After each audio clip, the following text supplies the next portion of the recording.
Hello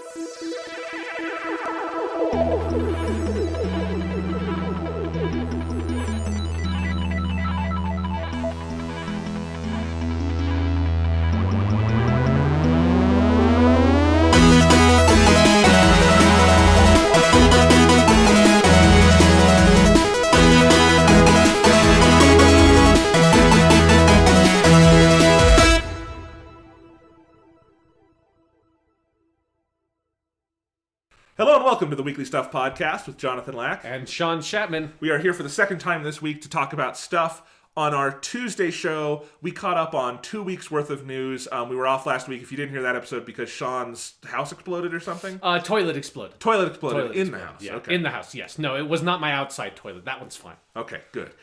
Anyway, so in that episode, we covered 2 weeks worth of news, including a long segment on all the sexual assault allegations over the last 2 weeks and how... what an interesting moment we are in culturally, so you can listen to that segment there. But today, we are doing basically what would be major topic segments. So we are going to review Thor Ragnarok, as intimated by our theme song this week. Yep. We are going to review follow-up reviews on video games like Super Mario Odyssey and Wolfenstein II. Yep. I'm going to talk about Sonic Forces, which I don't really remember anymore, but I did play the whole thing. Okay. So that's my spoiler-free review. Sure. But we'll get into that. So we're just going to shoot the shit. Great. So, Sean, any other stuff you kind of have? Because we didn't really do it in the first episode. Yeah. I have a few little stuff things that don't quite fit into a topic. What about you? Yeah, I mean, like, obviously there's, like, most of it is stuff that we'll cover in the video game section, but I also haven't had that much time to play video games because of the aforementioned toilet exploding incident. Yeah. Which was in the basement where my PlayStation was. It just, like, I wasn't going to fucking get, like, I mean, I definitely was not going to go down there and try to extricate my PlayStation and go to a different TV or something. So I was like, leave that to that. But one thing I did start doing is just something I've been meaning to do for a long time, and I just kept on, like, not getting around to it. Is I started because you've been doing this for a bit, but I started my Doctor Who rewatch. That, like, I'm not sure if I'm going to make it to the Christmas special because I'm actually starting from Rose with the Ninth Doctor. Okay. Because it's been a long time since I watched any of the Russell T Davies stuff. But, like, it's less to, like, catch up for the Christmas special and more just sort of, like, generally for, the whole new, the brave new world of Doctor Who we're moving into. And it was sort of weirdly fortuitous that the toilet exploded because that just sort of forced me to, like, in my free time, I had nothing else to do. So I was like, well, I have my laptop and, I will just watch some Doctor Who. And I have like blazed through the first two seasons. I'm like halfway through season 3 and it's very good. There's a lot of good stuff there. Yeah. I actually like season 2 more this time around. Like, I think it's still one of, if not the weakest season, but there's something about it that is, like, weirdly charming, and I think there's it's also very that thing, Sean. His name is David Tennant.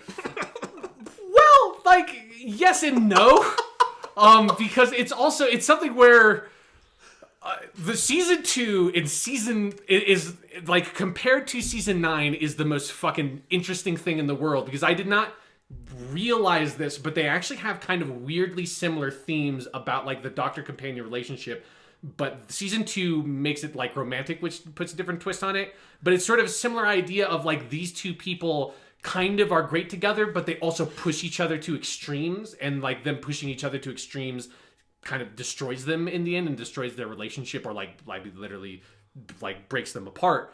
And the difference is that season 9 did it in, like, a sophisticated, understated way. Season 2 does it in such a way that, like, I kind of fucking hate the Doctor and Rose for, like, probably 70% of the episodes of that season. Most of the episodes of that season, I'm like, you guys are fucking just assholes. Holy shit. It's like, the Doctor's a fucking dick for that whole season. Why the Girl in the Fireplace is the best one. It has nothing to do with the rest of that Absolutely. season. And it is like you watch The Girl in the Fireplace and you see, like, this is the model that, like, RTD took for, like, this is who the 10th Doctor is past this point. Is that it's more like he's more world weary, he's more, like, sort of lonely and doesn't quite know how to reach out to people, but people are attracted to him. Because I actually think seasons 3 and 4 are pretty good. I think they have a ton of great stuff, and David Tennant is obviously one of the best. He's just awesome. But yeah, season 2, it's funny. I in my rewatch, I just finished season 9, Right. So I'm my next episode would be Husbands of River Song. So the 2 years of Christmas specials. But like.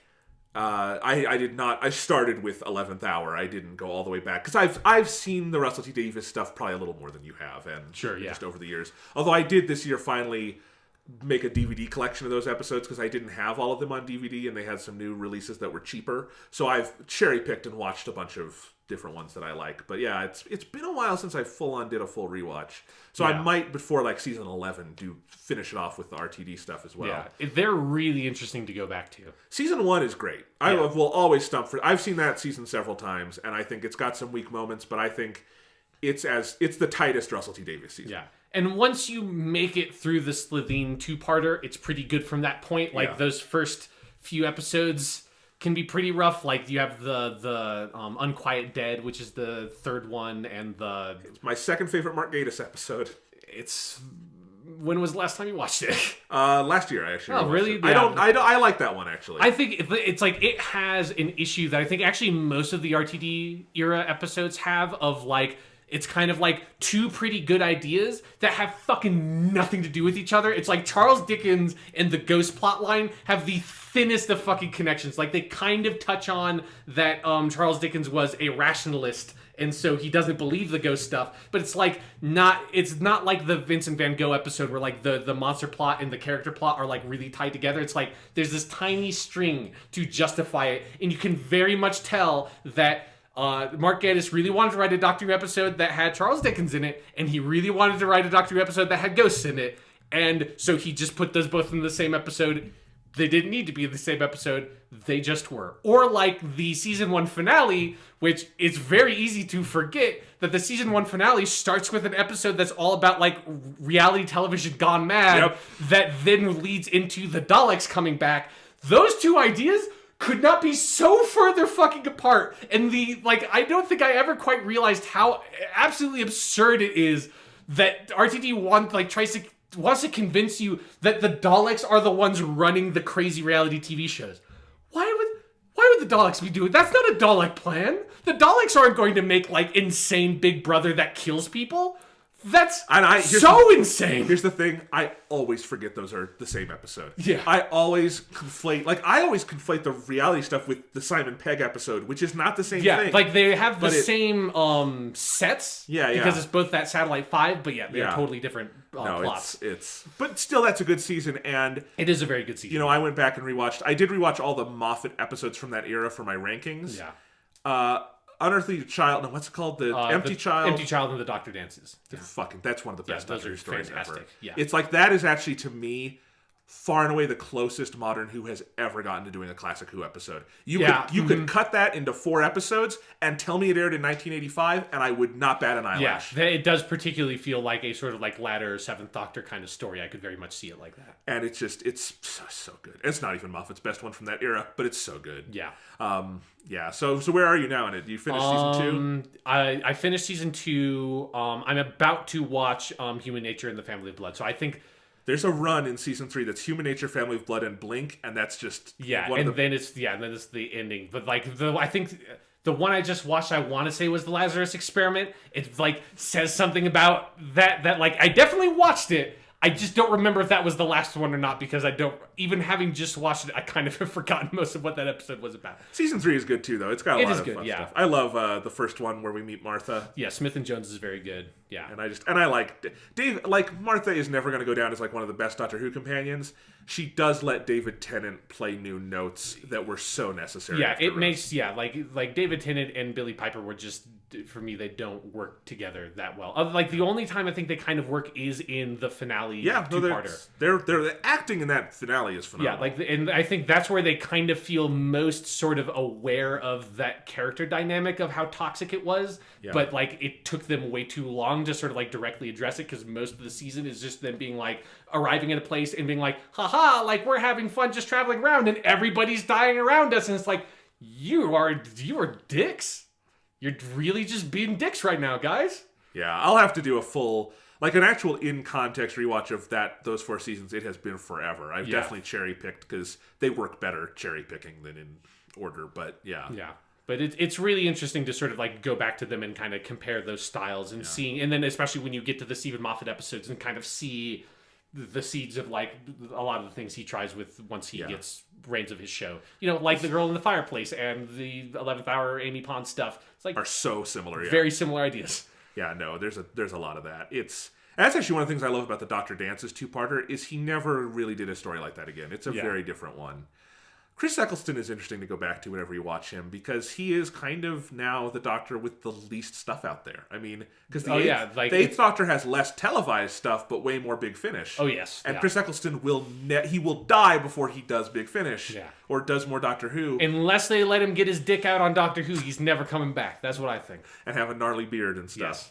But he's so good. He is. And, you know, he's never going to leave the same kind of impression as a Tennant or a Smith or a Capaldi because he was around so much less. But he's so good in those episodes. He is, but it is also something that it feels like I love him, but it feels right that, like, you know, and obviously, like, he didn't leave the show for, like, story reasons, you know, like he's never said specifically why, but there's, like, a lot of, like, you know, behind-the-scenes drama that led to him leaving the show.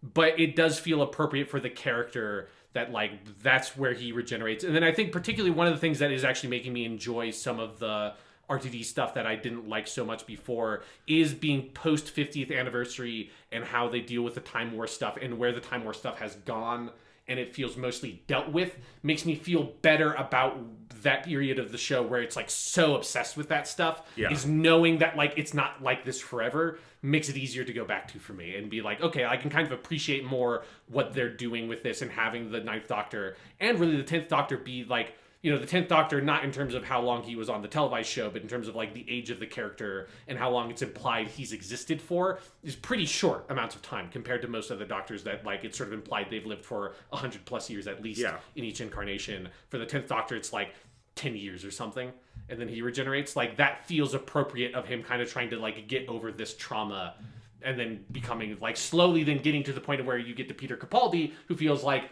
finally like he's gotten back to kind of who he was before in so many ways as like a more classic Doctor Who. Yeah, no, it's cool. And I've always said, like, no matter who the first modern Doctor was, I think regenerating at the end of the first season was really important because the biggest buy-in you need to do on Doctor Who is regeneration. Yeah. If you don't buy in on that, you lose the show. And I think for a new group of viewers, and I did come in with Rose, seeing that so soon into the show and that transition between Eccleston and Tennant is so smooth and beautifully handled, you buy in forever. Yeah. And it's a really smart thing, I think. So, anyway.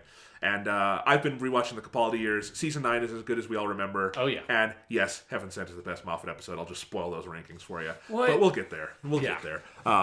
All so much good stuff. And I'm out of Doctor Who episodes almost. Husbands of River Song is in the Season 9 box set. Right. The Season 10 box set doesn't come out until tomorrow from this recording. So I've got that coming in, but I don't have it just yet. So it's been kind of good. Like I got it in right under the wire before the Season 10 box set came in. And I'm excited to watch those episodes again. Yes. I think you will really like Husbands of River Song going back to it. And I liked it at first, but it also like... There's something weird when that aired, like it was only like 2 or 3 weeks after Hellbent, and it is such a tonal mismatch. I think it holds up phenomenally on a rewatch of where like I really liked it the first viewing, but I love that episode now. Yeah, I'm excited to go back to it. I want to see River Song with Capaldi. She only has so good. It's weird because she only has one episode with him, and yet in my mind, like 12 in River Song are equal to 11 in River Song, and they're not at all in terms of screen time, but they just are in my mind. Yeah, like they just like hit that chemistry so perfectly. And those like scenes at the end of the fucking episode are so good. Yeah, all right. That's Doctor Who stuff. Sean, you want to do some video game reviews? Let's talk about some video games, because we have been playing some. All right, so Sean, why don't we do it in the order of you'll take the game from last time, I'll take my game from last time, and then we each have a new game to talk about. Yes, we do. All right. Yeah. So, Sean, why don't you start with Wolfenstein 2? So, Wolfenstein 2, the new Colossus. It feels weird to me that I haven't talked about having finished that game yet, but I guess I did finish it technically since the last time we did the podcast. It's been a while. It also just like all the toilet exploding stuff makes it feel like that game was 5 years ago to me. But it's fantastic. The story in that game is so unbelievably phenomenal. And I think I remember where I was before was right before some like what might be my favorite sequence in the whole game, which there are a lot of really standout sequences, but they just fucking really go some places in that game, and then you think like, okay, they're kind of done going places, and then they keep on one-upping themselves basically all the way to the very end of the game. And it's an incredibly well-told story in video game form, and I think like I really do enjoy the combat and the gameplay stuff. I like the like energy and pace to it, and it feels more sort of tuned for you, like running around and just going fucking crazy with 2 shotguns and that kind of stuff, and a little bit less sort of cover shootery, which is more what the first Wolfenstein felt like. But to me, it is all about that sort of the story and the characters and the themes that they go through. And it's utterly insane to me to think about that, you know, in 2017, I think one of the most effective and well-defined character arcs I have ever seen in a video game is for BJ fucking Blazkowicz, the protagonist of the Wolfenstein series. And when I say like one of the most effective character arcs, I like 100% mean that. And it's one of I've been hearing that from a lot of corners, yeah. Yeah, and it's one of the most, I think, the most significant improvements over the first game in terms of storytelling, which the first game was already highly accomplished in that, is that they found such a strong focus, I think, by going to America and dealing with issues that relate to BJ's past, like some like very directly and some more sort of like broadly sort of thematic. But it is so focused around BJ's character and who he is and where he has come from and how he has to recover from the events of the last game. That kind of ties into his character arcs and the themes of resistance. They all, like all the different themes and ideas in the game, so sort of like blossom together in his character journey, because he very much starts in a very different place from where he ends. And he, you know, goes through this like really satisfying dramatic character arc that hits all the right beats. And it's the kind of thing that I think you don't always realize is generally missing in video games, is that, you know, and it's particularly in a genre like the first person shooter, that the main thrust in like conflict and everything about the narrative comes from the protagonist. That's so rare in this kind of like action first video game, because they want you to be that main character to be more of a vessel. You know, so it's like the main plot conflict in Halo does not come from the Master Chief. They kind of tried that in Halo 4 and it was okay there,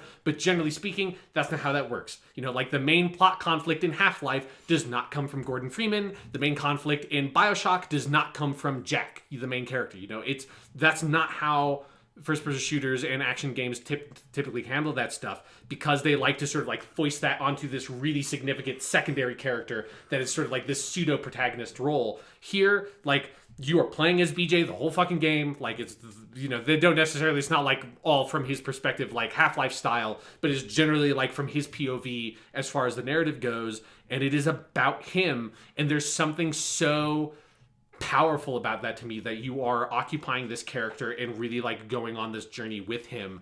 And I think it's a just utterly brilliant example of storytelling in games from that perspective. And then on top of all of that, you have the really, I think, insightful and obviously extremely relevant ideas about like fascism in America and the history of fascism in America particularly. And it's the kind of stuff I talked about, I think, 2 weeks ago on the last show, of that they don't just take a very easy story of like, you know, America is good freedom, Nazis are bad fascism. It's like, no, like America has this massive history of racism and classism and anti-Semitism and misogyny and all these things that have that, you know, dovetail with fascism, and has its own history with fascism, you know, and has its own, you know, the Ku Klux Klan. It has its issues in the South. It has its issues with labor and all those kinds of things that have connections to fascism historically and fascism now, both as a political movement and as a philosophy. And it doesn't shy away from those things, instead dives directly into them. And it also in doing so is absurd in ways that are hilarious and dark and surprising and kind of provoking in a way that I think like this is a must-play game as far as I'm concerned, specifically for the story stuff. I think for some people, the video game, the gameplay side of it, your mileage may vary. Like, I very much enjoyed it. There are some people that are not liking the shooting as much, and I can understand some of their criticisms. But regardless, like, if you're not having fun with the shooting, dump it on the easiest difficulty and just go buck wild with that, and you go crazy in the shooting sections. I think you'll have fun with that. But like, the story and the momentum and the pacing will take you through that game all the way to the end, and it's well worth seeing to the end. Nice. Yeah. Is this a kind of Wolfenstein 2 where they're setting up a 3, do you think? There is that, like, it's more open to a sequel than the first one is. Like, and I think they kind of have been on record on interviews that they sort of broadly planned it out as being a trilogy when they had the idea to make the New Order. And then obviously it would, like, depend on how well the New Order did if they were going to be able to do that. And this one definitely, like, it would be fine if this series ended where this one ends, but it does definitely leave, like, it leaves like one or two sort of, like, it's not like it ends on a cliffhanger, but there are a couple of plot threads that you can definitely see where they would pick some things up and go forward with them if they were to make a third game. And I really hope they do, because I desperately want to see how, like, if this is where the second chapter goes and how fucking insane this game is, I really want to see how they would up it with a third. But I definitely do not think that there would be room to go beyond that. I think there's that limit of, like, there's a clear sort of thing that they can do in a Wolfenstein 3 that harkens back to the history of that series that is, like, once you do that, you can't go back. You go 3D. Yes, exactly. You do Wolfenstein 3D. That's what I was referring to. No. And they give glasses in the box. Yes. Is that not what you were referring to? Yeah, so it's Wolfenstein 3D 2. They Yes. make the sequel to Wolfenstein 3D, the original Wolfenstein game. All right. So Super Mario Odyssey is my game that I talked about last time. How many Nazis have you killed in that one? None. No Nazis in that one. But right, because you play as the Nazi. That's right. No, you don't. Anyway, Mario. All right. Follow the money. So Mario Odyssey, last time we talked about it, I had beat the game, quote unquote, and then I had, like, seen to the credits. Right. But I still, actually, most of my time with the game was after that. I have now thoroughly 100%ed that game. I have every costume. I have every collectible. I have everything you can get. Oh, and I got all 880 Power Moons, which you can then buy extras and max out at 999 Power Moons. So I have done pretty much everything there is to do in that game, and not a day goes by when I do not lament that, and I just want to go play more Mario Odyssey, especially because now my brother's playing it, and I see him playing it, and I'm like, I just want to play more of this game. But then it's like, don't ruin it for yourself, Jonathan. Right. Just, like, don't just go in and, like, fuck around, because you're probably going to, like, ruin the game for yourself. You, like, wait until, I don't know, there's DLC, or you want to, like, start fresh again or something.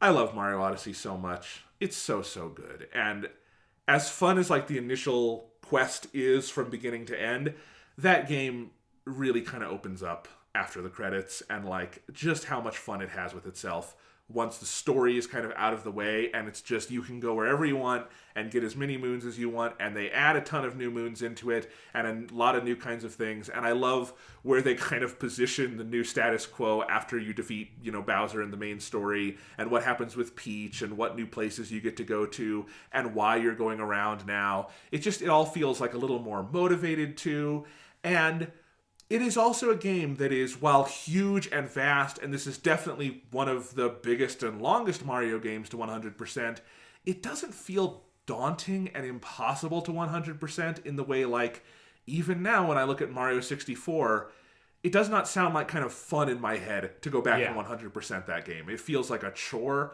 Mario Odyssey never at any point felt like a chore. I mean, there are points where, I have a couple of moons left and I might have to look up a guide to figure out exactly where they are.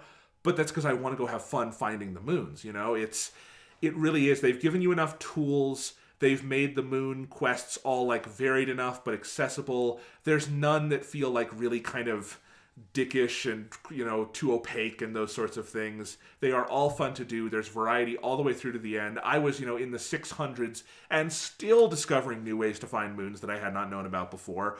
It's just nuts. And just getting to go around to all the different kingdoms and see more layers to them that you didn't see before, and really pushing the gameplay to its limits, where, like, by the time you are done 100%ing that game, you really get to know all the different kinds of jumps you can do and how you can keep Mario in the air for so long. And it's a blast. Like, I'm not entirely sure how my top 10 list is going to shake out, and I think I could argue, there are better or more important games this year. To my mind, it's not even a contest. Mario Odyssey is the most fun. Like, just the simplest, like, when I sit down and play it, it has been the most fun I've had playing a game all year. And just from start to finish, however you define finish, it is so consistently surprising and wonderful. And it mixes so many periods of Mario history, which I talked about before, but which it gets into even more kind of once you beat the game and some of the new kinds of challenges they unlock, where I still like see the dominant critical conversation comparing this game to Mario 64, and it kind of baffles me. This game is so much more to me like Galaxy or 3D Land and World, both in how it plays, but also like the sheer kind of sense of variety and how kind of when you get a certain platforming challenge, they progress. It's much more, I think, on a gameplay side, that kind of thing. But I do think the genius of the game is taking that, you know, brilliant, creative, varied, linear Mario design and melding it so perfectly with that kind of open world element that Mario 64 helped pioneer. You know, I think it probably is the best 3D Mario game. It might just be the best Mario game overall. That'll take, you know, I'll have to sit with it for a few years. But, like, you know, I cannot find one point of fault with that game. It is just, it may be some of the motion control stuff. But, like, it is, but, you know, they could fix that pretty easily. It's not the end of the world. But, like, you press on any point in that game and it pushes back with something fun and interesting and just great pieces of game design. You know, I don't think it's as completely innovative an entry in Mario as, say, Breath of the Wild was for Zelda, or some of the other, you know, big entries in series we've had this year maybe, but it's just so good, and it points to such a great future for Mario, and such a great present, because it's such a masterful game. I kind of like you said with Wolfenstein 2, I think it's a must-play. I can't recommend it highly enough. What a perfect game for the Nintendo Switch. It was very fun kind of taking it back and forth, and, you know, you can pick it up for a couple minutes on the tablet and get a little bit of progress and then put it down. It just works in any configuration, and it's always fun, and it's a masterpiece. Full stop. Just one of the best games Nintendo has ever made. And in most years, that would be like an easy shoe-in. That's game of the year for me. And, oh boy, this is a tough year. Yeah. Yeah. So anyway, that's Mario Odyssey. So you're talking about with like Super Mario Odyssey, how like just sort of like joyful and fun it is. I was feeling like, you know, going back like 2 weeks, like really stressed out because if like listen to the last podcast of, you know, I had all these projects and stuff that I needed to do, and just like a lot of time constraints on my sort of like personal time. And I wasn't like feeling like, because I finished Wolfenstein 2, and it's like I got a little bit back into Neo, and then found myself in a position where it's like Neo's a bit too like stressful of a game for me to play in this moment. I was like, like what else do I want to play? And I was just like, I looked at my list of games I haven't played it yet and that I need to play, and I saw Hellblade on there. Like, that's not a game I should play. No, don't do that. Out. Like, I like looked at that for a second. It's like, I still need to play that one. Wait, no, that's a terrible fucking idea based on everything I've heard about this game. 2 warnings for playing Hellblade. Yeah. Make sure like you're in the right headspace, and if you take anxiety or depression meds, take them before playing the game. I made that mistake, and I almost had a panic attack. Yeah, so it's like I looked at that as like that. I will wait on you until like maybe hopefully that's something I'll play over Thanksgiving break or something. Have some time, get in the right headspace for it. And then I was thinking, like, okay, like, what's some other stuff that I can play? And I just wasn't, like, really feeling it, and I wasn't in the mood to watch anything. And then I looked on the PSN store, and I was just, like, sort of looking around and saw that there was a sale. And on the sale was a game that was the perfect game that then was taken from me because then I couldn't fucking play my PS4. So it's like I was stressed the fuck out anyways. But that game is Hatsune Miku Project DIVA Future Tone. Oh, is that the one with like a billion songs? It has, I believe, 246 songs in it. Hatsune, which is something I had not heard of this one. For people who don't remember, because it's been a long time, I think it's been like maybe 4 or 5 years, I have played one of the Hatsune Miku games. I want to say it was Hatsune Miku Project Diva F on the Vita. And that's like, the same team that made the Project Diva games made Dancing All Night. So people that play Dancing All Night, they're sort of different. I would say like the Miku games are a bit more sort of technical and more accomplished as rhythm games, but there's definitely like similar DNA there. And it was the kind of thing where I saw that for sale for like $25 or something like that. And it was like, oh, that's a good. It's been a long time since I played one of these games. Like, I really enjoyed Project Diva F. But I don't know if this is a good one of these. And so then I like looked up online and was just sort of like looked at some reviews and stuff, and basically had to go to YouTube because it's such a niche game that you're not going to find, like GameSpot did not do a review of Hatsune Miku Project DIVA Future Tone. But everything I saw about were people just basically saying, if you want like a story mode or something like that, that's been in some of the Miku games, this is not for you. But if you just want to play the fucking shit out of a rhythm game and just like leave, like have your mind to leave this planet for 3 minutes at a time while you're just like staring at the screen hitting buttons rhythmically, this is the fucking video game for you, because there are 246 songs in this game. And I saw that and I'm like, yes, please, thank you very much, that sounds fucking perfect. Of that, like that, I mean, that is, again, like some context, Persona 4 Dancing All Night is the video game I went to on election night when I found out that Donald Trump was elected, to like deal with the stress of that moment. I was like, I need something that I can just focus on 100% and just play this really hard rhythm game that I have to get like, it forces you to get into that mental zone so effectively for me that those games are really great for that. So I bought Hatsune Miku Project DIVA Future Tone, and it is so fucking perfect for what I needed it to be that it was very painful when it was ripped from me, when I needed it more than ever when the toilet exploding incident happened. And it would have been a great way to deal with my stress and anxiety over the toilet exploding incident, and I could not go to it. You didn't like try to see if your Vita could remote connect from upstairs? No, I didn't go that far. Because that would be an interesting challenge. I don't know if the input lag settings in the game go quite far enough to be able to deal with the remote play input lag for a rhythm game like that. But yeah, for those who don't know, obviously, like, Hatsune Miku is a Vocaloid, sort of like pop idol thing that it is. It's a computer program that replicates the human voice that people can use to create songs. That's what Hatsune Miku is. Go back and watch the David Letterman video from like 6 years ago when he had to when Hatsune Miku was on his show, and you saw in his eyes, it's like, that guy's got about one more year left in this business, and then he can't take it anymore. He can't stand up and try to interview a Japanese pop idol hologram. That's just, sorry, David Letterman, that's just not you anymore.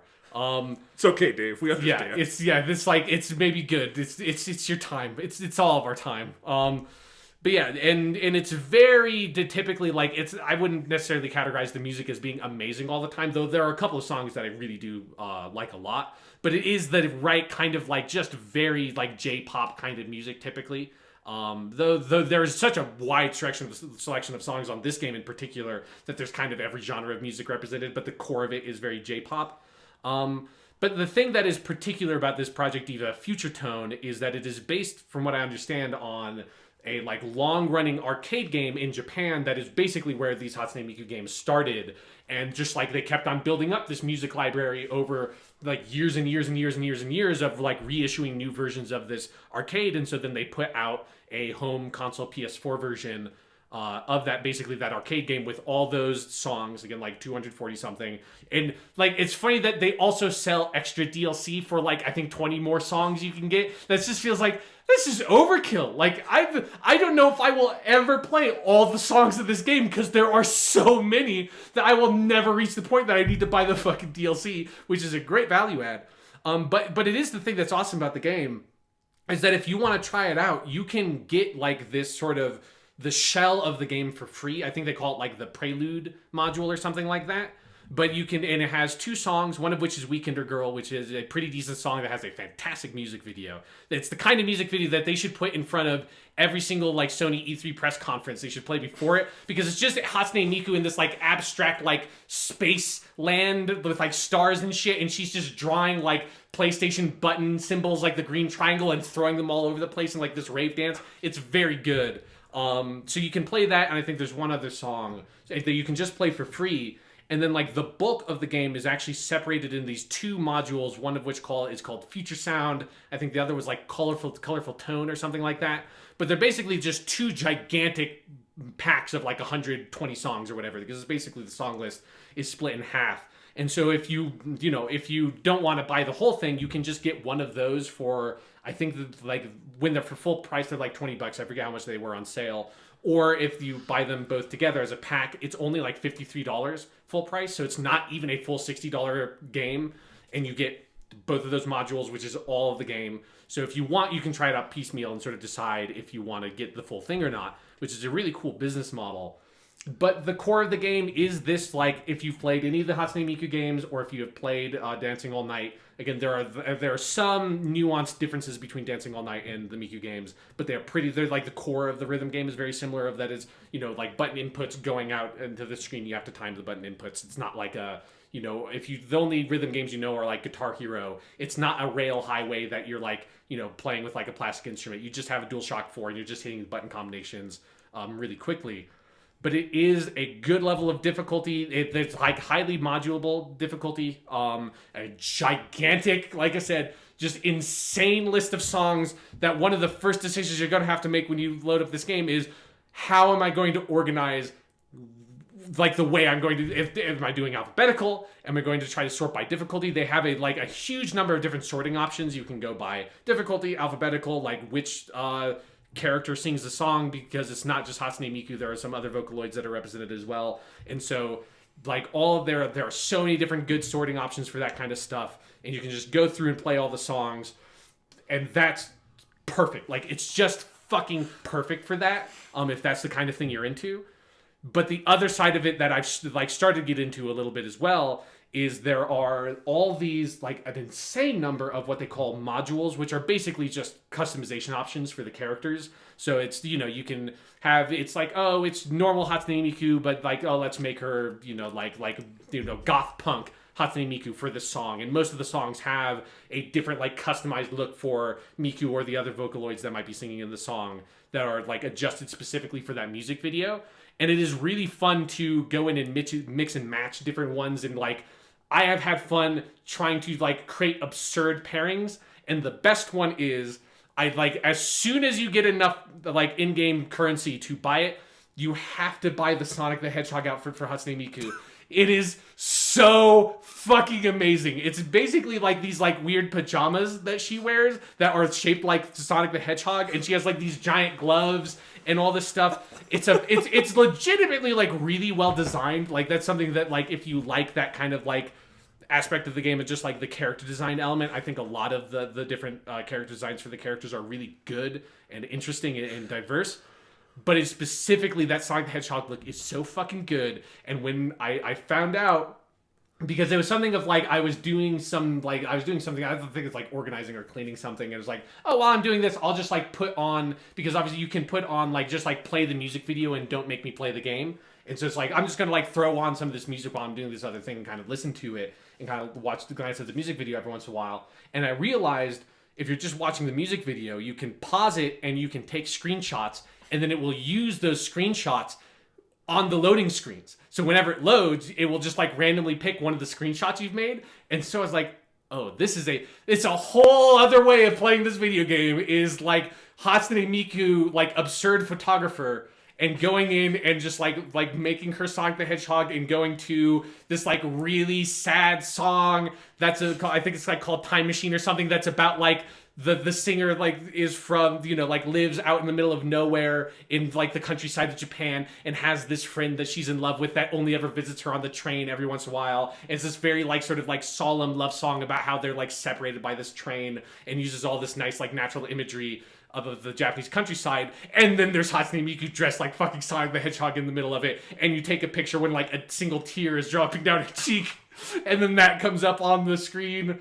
There's a really good one that's called a song called Gigantic Girl, where the music video is her, like, shrinking down and fighting, like, a toy Godzilla looking thing. And at the end of the song, if you do well on the song, the last image is Hatsune Miku and basically, like, fake Godzilla waving and smiling at the camera.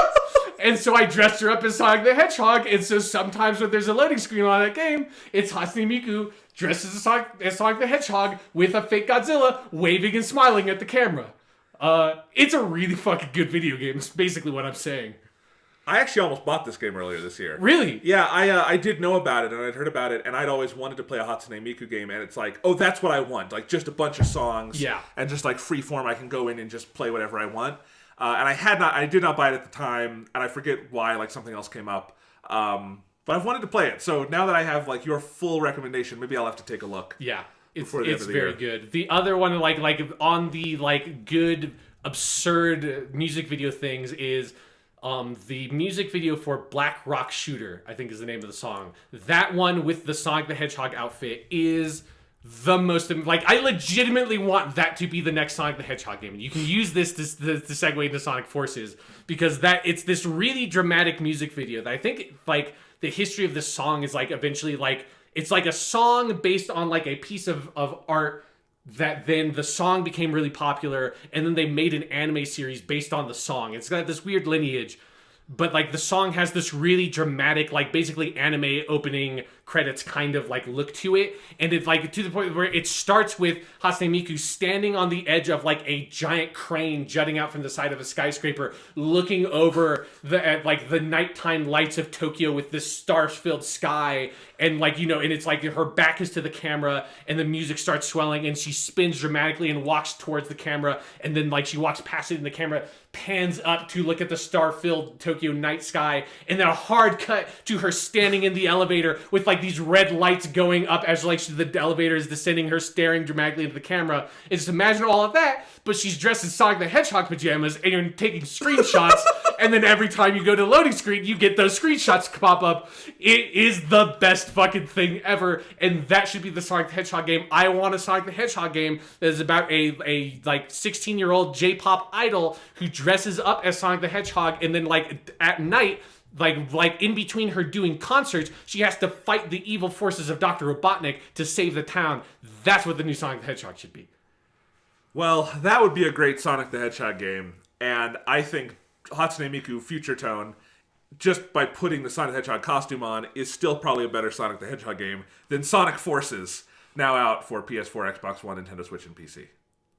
Tell me about Sonic Forces, Jonathan. I played it on Nintendo Switch, just because that's my favorite console right now. Easy to play games on. I wish that Hatsune Miku game was on Switch. That'd actually be pretty fucking awesome. That would be a good console for that. Yeah. I hate to say that for every game. I know it sounds annoying. That's one though that's, like, legitimately. Yes. Yeah. That'd be cool. Like, I wish. I don't think it's on Vita. Yeah, I wish it was. Like, I wish it would be nice if I could have both. Yeah. In any case, what are they saying? Sonic Forces. So like I said, played it on Switch. It's similar on all of them. The Switch runs a little worse. It's 30 FPS instead of 60. But actually, I will say, technically, it's pretty impressive on Switch that they got it running and everything. But Sonic Forces is such a weird game for me to talk about, because I legitimately like a lot of this game. In fact, I like just about everything about Sonic Forces except playing it.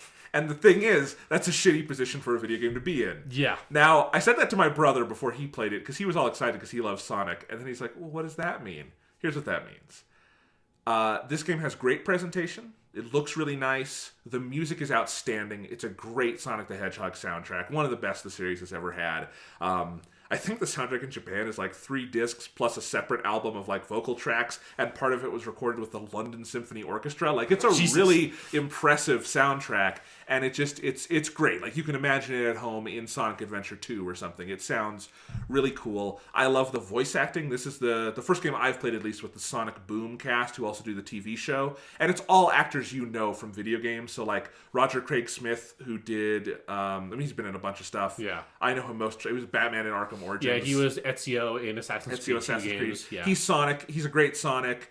Matthew Mercer is all over this one. I forget who voices Knuckles, but, like, everyone, it's the right voices. It's the best Sonic voices we've had since at least the adventure games, because there was that era where they had the Sonic X dub cast, and they're horrible. Yes, that's what it was. Because 4Kids voice actors aren't actual voice actors.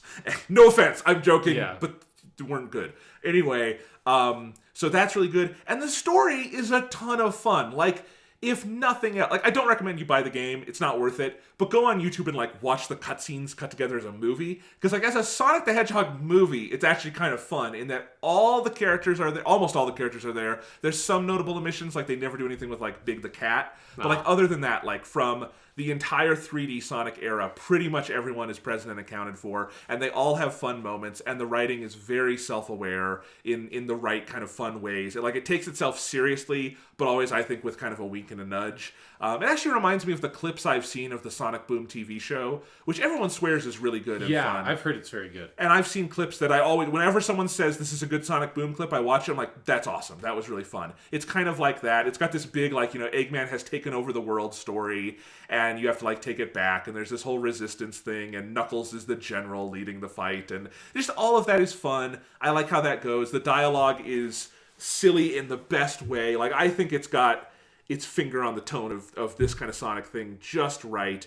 And I even think it's a good setup for a Sonic game, which is like, Eggman's taken over the world, you have to take it back. It would actually, I think, be a great setup for a Sonic adventure game in the style of, like, you have multiple characters and, like, different kind of mission styles. I think this would have been the right kind of game to do that on.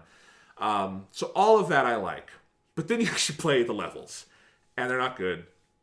There's three kinds. You've got modern Sonic, which is like a mix of like 3D running forward and like side-scrolling stuff, but it's mostly just momentum-driven and very little player input.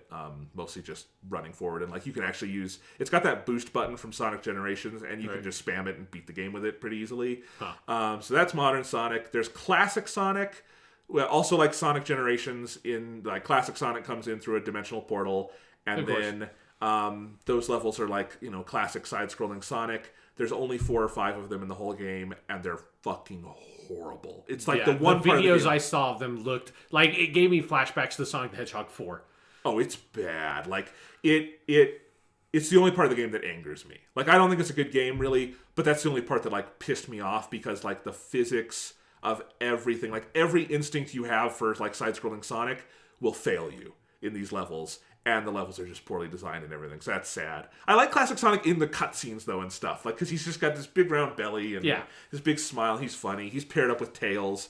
It's funny. Anyway, and then you've got the Avatar stages, which is far and away the most interesting part of the game to me. The Avatar character creation, I think, is really fun and silly. And my dude was a red bird with an orange beak, and I immediately put him in the Persona 5 costume, so he had the Phantom Thief like jacket and everything, and then I found some cool black gloves and like these cool boots, and I did not use the Phantom Thief mask because it didn't quite work on his face, but I had these like cool sunglasses, and then I had a couple different hats. At one point I had a beret, which was really good, and I had a hat, and my favorite thing in the game was in the like in-engine cutscenes, they have, you know, your avatar there, and he'll be like doing a dramatic pose with Sonic, and I have a bunch of great screenshots, and I tweeted some of those out, and that was always fun. And then the Avatar stages feel the most like a fleshed out video game in that there's some variety, they have a little bit of length to them, they have some strategy that you have to get into. It's never great, but like they're by far the most fun to play.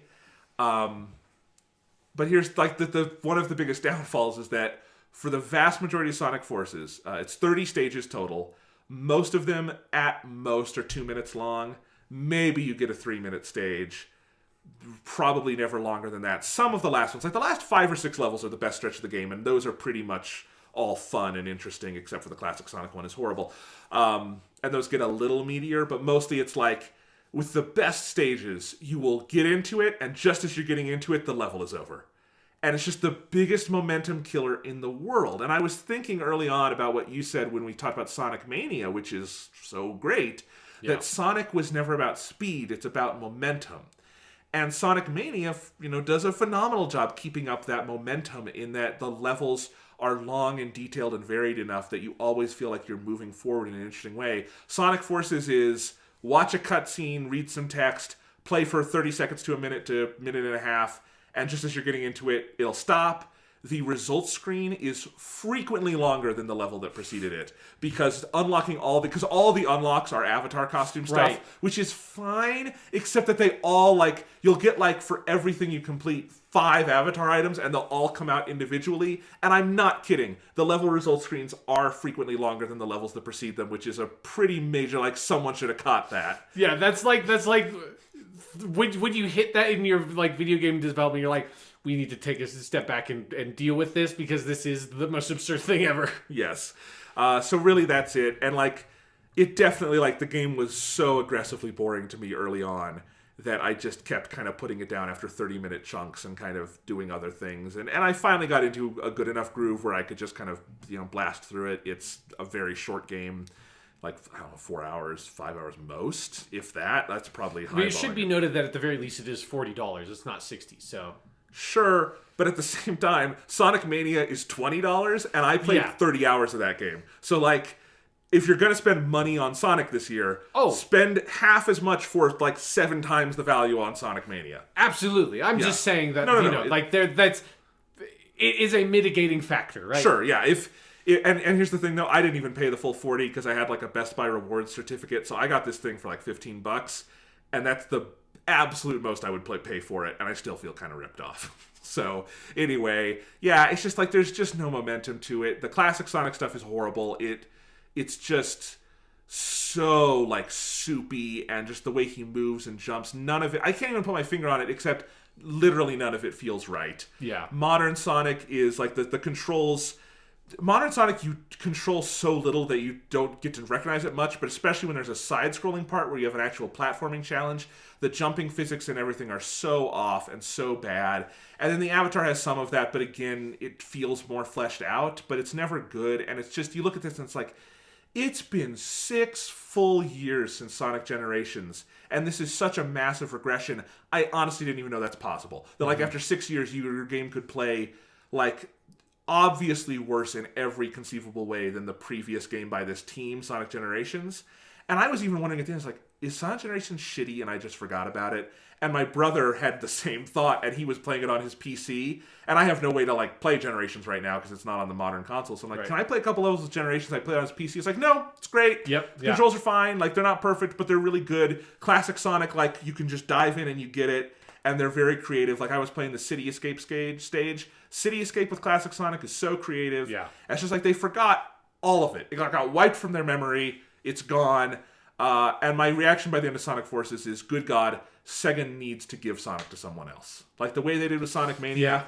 3D Sonic, like, my initial reaction is just sell it to Nintendo. And just they'll figure it out and it'll be good. But just someone else needs to make a Sonic game. Sonic Team they are like a parent who is obviously irresponsible with their child. They have had enough chances. They keep mistreating their child. They don't know how to... they are well-meaning parents, but they are incompetent, and they should not have children.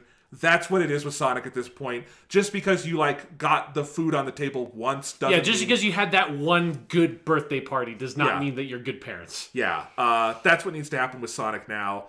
It is in the hands of the wrong people.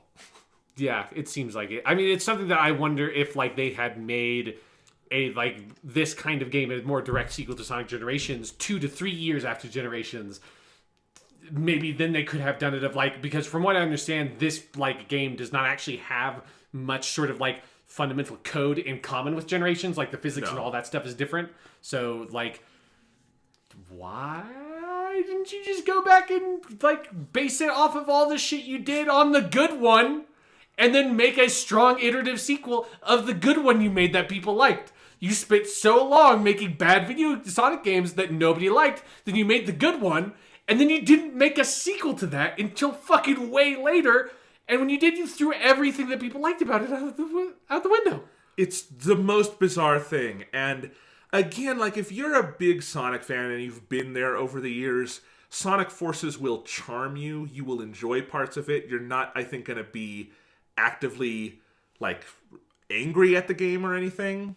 Unless maybe you paid the full $40, which my brother did pay full $40 on PC for it, and he was much angrier about it. But who knows? He's more emotionally invested in Sonic, and he's not as into like the old 2D games, which I don't know how that happens. But anyway, so Sonic Mania didn't do it for him as much. I'm like, well, I got the best Sonic game ever made this year anyway. I feel so catered to as a Sonic fan that I'm in no way compelled to play Sonic Forces. No. I will maybe check out some of the cutscenes on YouTube. Yeah, no, it's fun. It'll make you laugh, but like.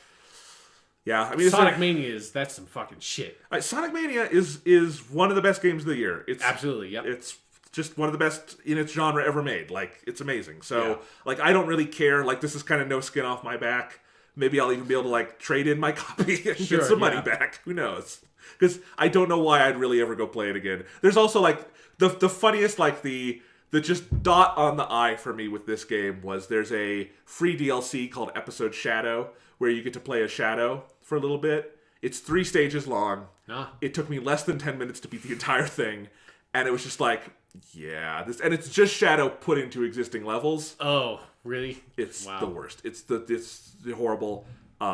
This game is bad, but like not in a way that makes me angry, but just, ignore it, watch the YouTube videos, and maybe check out the soundtrack. They say, the soundtrack's great. Like, I would be more compelled to pay $40 to import the soundtrack from Japan than to buy the actual game. So, That's my review of Sonic Forces. Yeah. I think, hand Sonic off to the Hatsune Miku team. They know what to do with it. I will consult if you want me to. I can take some pretty good fucking screenshots.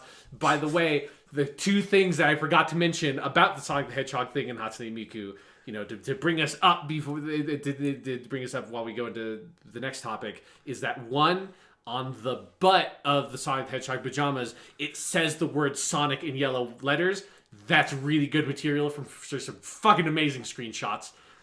And also, in case you were wondering, when I said this, like, they have songs that are from other Vocaloids and stuff like that. It doesn't necessarily change the vocals. For some songs it will, if that there's a version of the song that has like Miku singing it or something. But you can, no matter what song, you can always put any of the character models in as the singer of that game. So if you want a Luca song like Glasses or Megane, that's a great video to watch with, because that's another sort of like a goofy, funny love song about this girl who wears glasses and all this stuff. That's a great one to watch with Hatsune Miku in the Sonic the Hedgehog outfit. Also, there are songs that have multiple singers, and if you're wondering, can you replace all the character models with Hatsune Miku wearing the Sonic the Hedgehog pajamas? The answer is yes. So if you want to watch a song that is for Hatsune Miku's wearing this, or I think there's the one is 3. There are some that I think that it goes a maximum of like 6, and those are pretty good. The best one for multiples, though, I can't remember what the song is, but there's one that is 3 Vocaloids, and it's all this like dramatic salsa dance that's like about the guy who's sort of like dating these 2 women, I think is what the song is about. But it's like this really dramatic sort of like heated salsa dance thing, a very dramatic song, and it's 3 Hatsune Miku's wearing Sonic the Hedgehog pajamas. It's very fucking good. So if you want to play a good Sonic the Hedgehog game, there are 2 that came out this year. Well, Sean, I think you've spoiled your number 1 game of the year for us. So it is it technically came out in January of this year in America. So yeah. It is in contention. It will be considered. All right. You want to talk Thor? Let's talk about fucking Thor Ragnarok.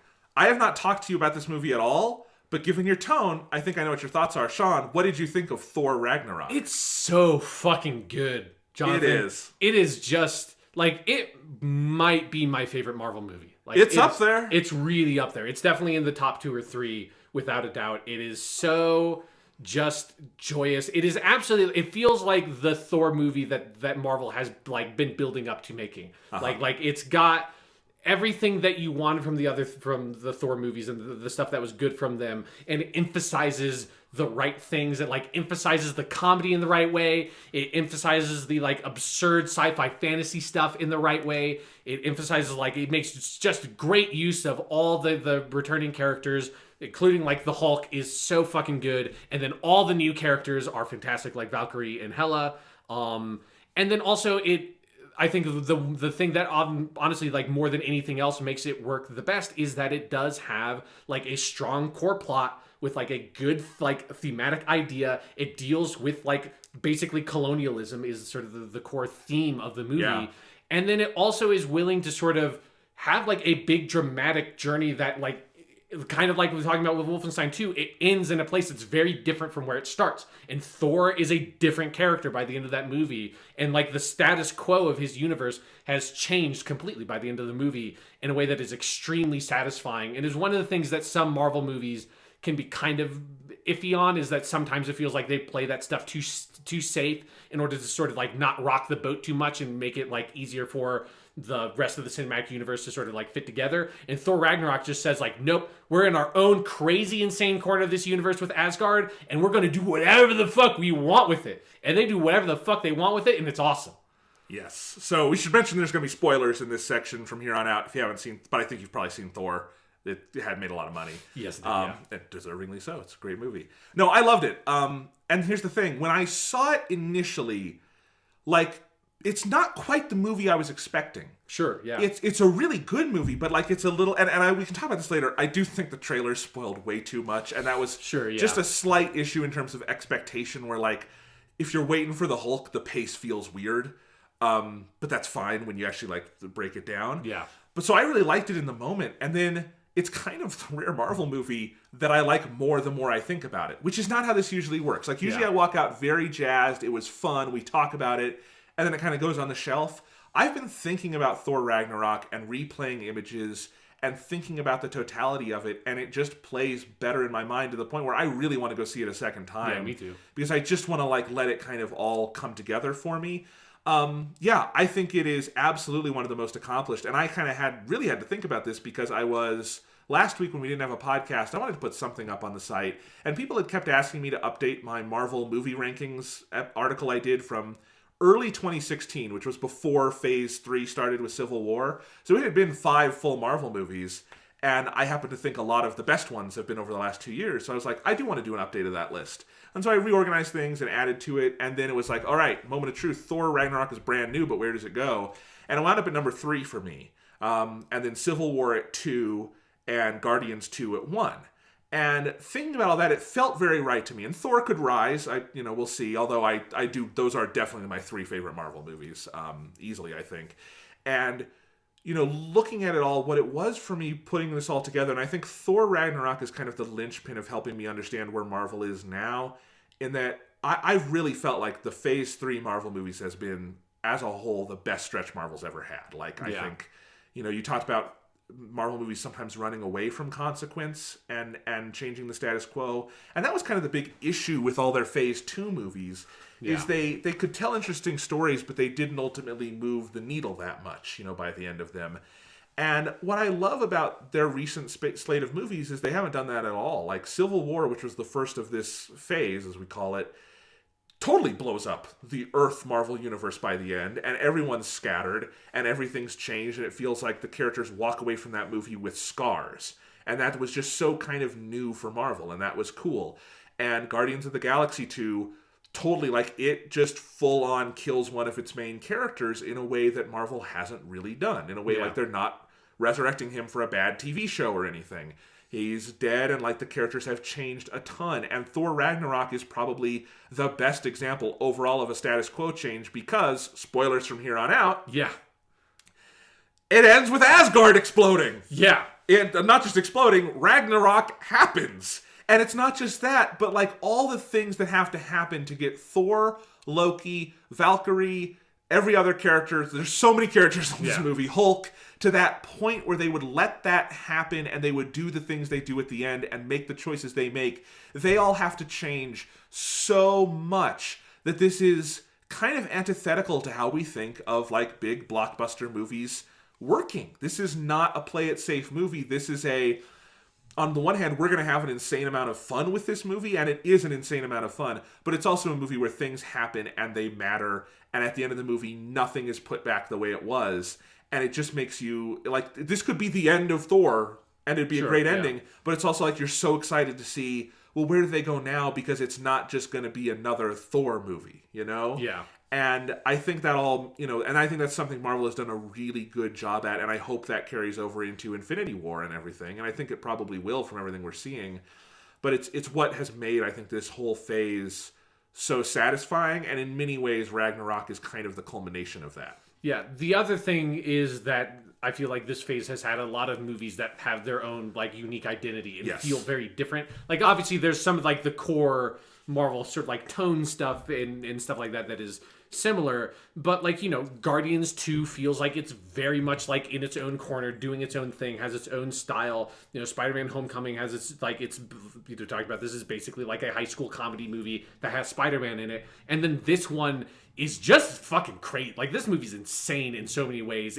This movie is the kind of movie every child watching, like, Flash Gordon and stuff in the 80s would have made if they had the money and time and power and talent. Yes, and, like, the movie technology that exists now to be able to do all this stuff. It's also something I think Thor Ragnarok has hands down the best score of any Marvel movie, which there have been some that are pretty good, but generally, like, a lot of the Marvel movie scores are not particularly memorable. The Thor one is fucking great, and like, so is just like, it's Mark Mothersbaugh, who I love, and I do, there were parts where I wish they would have pushed the like synth stuff even more, but what we get is so good. Yeah, if something of like, it almost felt like if you could just like turn the dial up a bit more, like just like, I want this song to shake my seat the way that like a lot of the Blade Runner soundtrack did. And like, if you could just bring it up there. Well, it's like I think it's a scene when Hela takes over Asgard is done just with like a traditional orchestral score. And I wish there was no traditional orchestral stuff. I just want, like, the synth stuff is so good. It should be synth stuff and Led Zeppelin. That's like the only two things that should be on the soundtrack. Oh, God, it uses Immigrant Song well. Yes, yeah. If you thought that was just a song for the trailer, it's not. Did you see the story? Taika Waititi, who seems like the coolest dude in Hollywood right now. Yeah. Was telling the story like he went to pitch his movie to the Marvel executives and he said, and we're going to use Led Zeppelin's Immigrant Song like this. And they're like, oh, that sounds cool. What's Immigrant Song? And he had to explain to them what Led Zeppelin was. Yeah. One, I love that that's a story. And two, I love that they still let the guy direct the movie and do what he wanted. And three, I love that Immigrant Song has been at the conception, like the core of this movie. Yes. Like, since it's like pitch phase, and it has gone through to be like the song in like one of the more memorable trailers, and then also featured twice in the film. And it's so fucking awesome. I mean, let's talk about Taika Waititi as the director, because this is actually, I believe, the same group of screenwriters who handled Thor 1 and 2, at least in part. I know Thor 2 had a big round of rewrites by the Marcus and McFeely team, and then Joss Whedon uncredited and all this stuff, because Thor 2 was kind of a mess in production, even though it's a good movie. It's definitely a good movie. Thor It's a good, I think it's a good trilogy of movies. Yes, absolutely. They build on each other well. It's not quite like the Cap trilogy, because they're not all phenomenal, but they build on each other very well, yes. Yeah. But, like, bringing Taika Waititi in clearly was, like, the missing ingredient that animated all of this. I think we already knew he's a good director if you look at his work in New Zealand, like What We Do in the Shadows or Hunt for the Wilder People. He is a smart and crazy guy who has such creative ideas and such a strong sense of voice. And this is kind of like, you know, James Gunn doing Guardians or Joss Whedon doing Avengers. Like, his voice just survived the studio system. Like, and it's all there. And this is a movie with, it's not always like his exact voice, it's a voice that fits Marvel, but this is a Marvel movie with such a firm sense of tone and voice and personality. And that's just, you know, sometimes that's missing in Marvel movies, and sometimes that's missing in just Hollywood at large. Yeah. This does not feel impersonal. This feels passionate. And whether that's, you know, the big laughs and the cool, like, you know, colorful visuals and all that, or I think some of the, like, colonial themes and stuff, this feels like you can pinpoint an author on this movie. Yeah. And that's awesome. Absolutely. Because I love it. It bounces around. It can be so funny, and then it can do something genuinely interesting. And it's not like it gets to, like, the drama of, like, a Guardians 2 where it's actually kind of heart-wrenching. It's not that kind of drama. But I do think it's, like, intellectually and emotionally stimulating. Absolutely, yeah. It's just a really good movie all around. I think I kind of want to start a discussion with some of the characters. Okay, sure. There's so many. It's actually, it was something that kind of, when I saw the movie the first time, I was like, I'm not sure if they used all the characters well, like, perfectly. And then as more I thought about it, I'm like, no, I think they did it. I think, like, it's got a huge cast, considering that this is not really, other than Hulk being in it, it's not a crossover movie like Civil War. And yet it still has so many characters. And I think it's funny, almost none of those characters are in the other Thor movies. The only returning characters are Loki and Odin, and Hulk, who wasn't in the other Thor movies. Yeah, and Odin's in, like, 2 scenes, basically. Right. Yeah. So, but I still think they used them all really well. So let's start with some of the new ones. Okay. Or let's not even start with some of the new ones. I actually want to start with Hulk, because I think that's an easy one to do. Were you surprised how much of the time he's Hulk in this movie? Yeah, like, I was not, like, because I had no idea, obviously, what, like, the setup was, because I also did not remember that Avengers 2 has, like, Hulk unaccounted for at that point. Like, I, like, had, you know, I haven't watched that movie since I saw it in the theater, so I did not remember the state that Hulk was left in. But I do really like the idea of, like, that, you know, the Hulk was the Hulk for, like, 2 years or whatever, and and it's a good justification of developing the Hulk as his own character, and which is something that, like, I've always felt like they've needed to do. I think it's something that's always been wrong about the Hulk movies. I think it's one of the main reasons why the Ang Lee Hulk movie is not so good. I think it's one of the main reasons why the Incredible Hulk movie is not so good, is that they don't tap into the Hulk himself as a character and just have him be a dumb monster and that's it.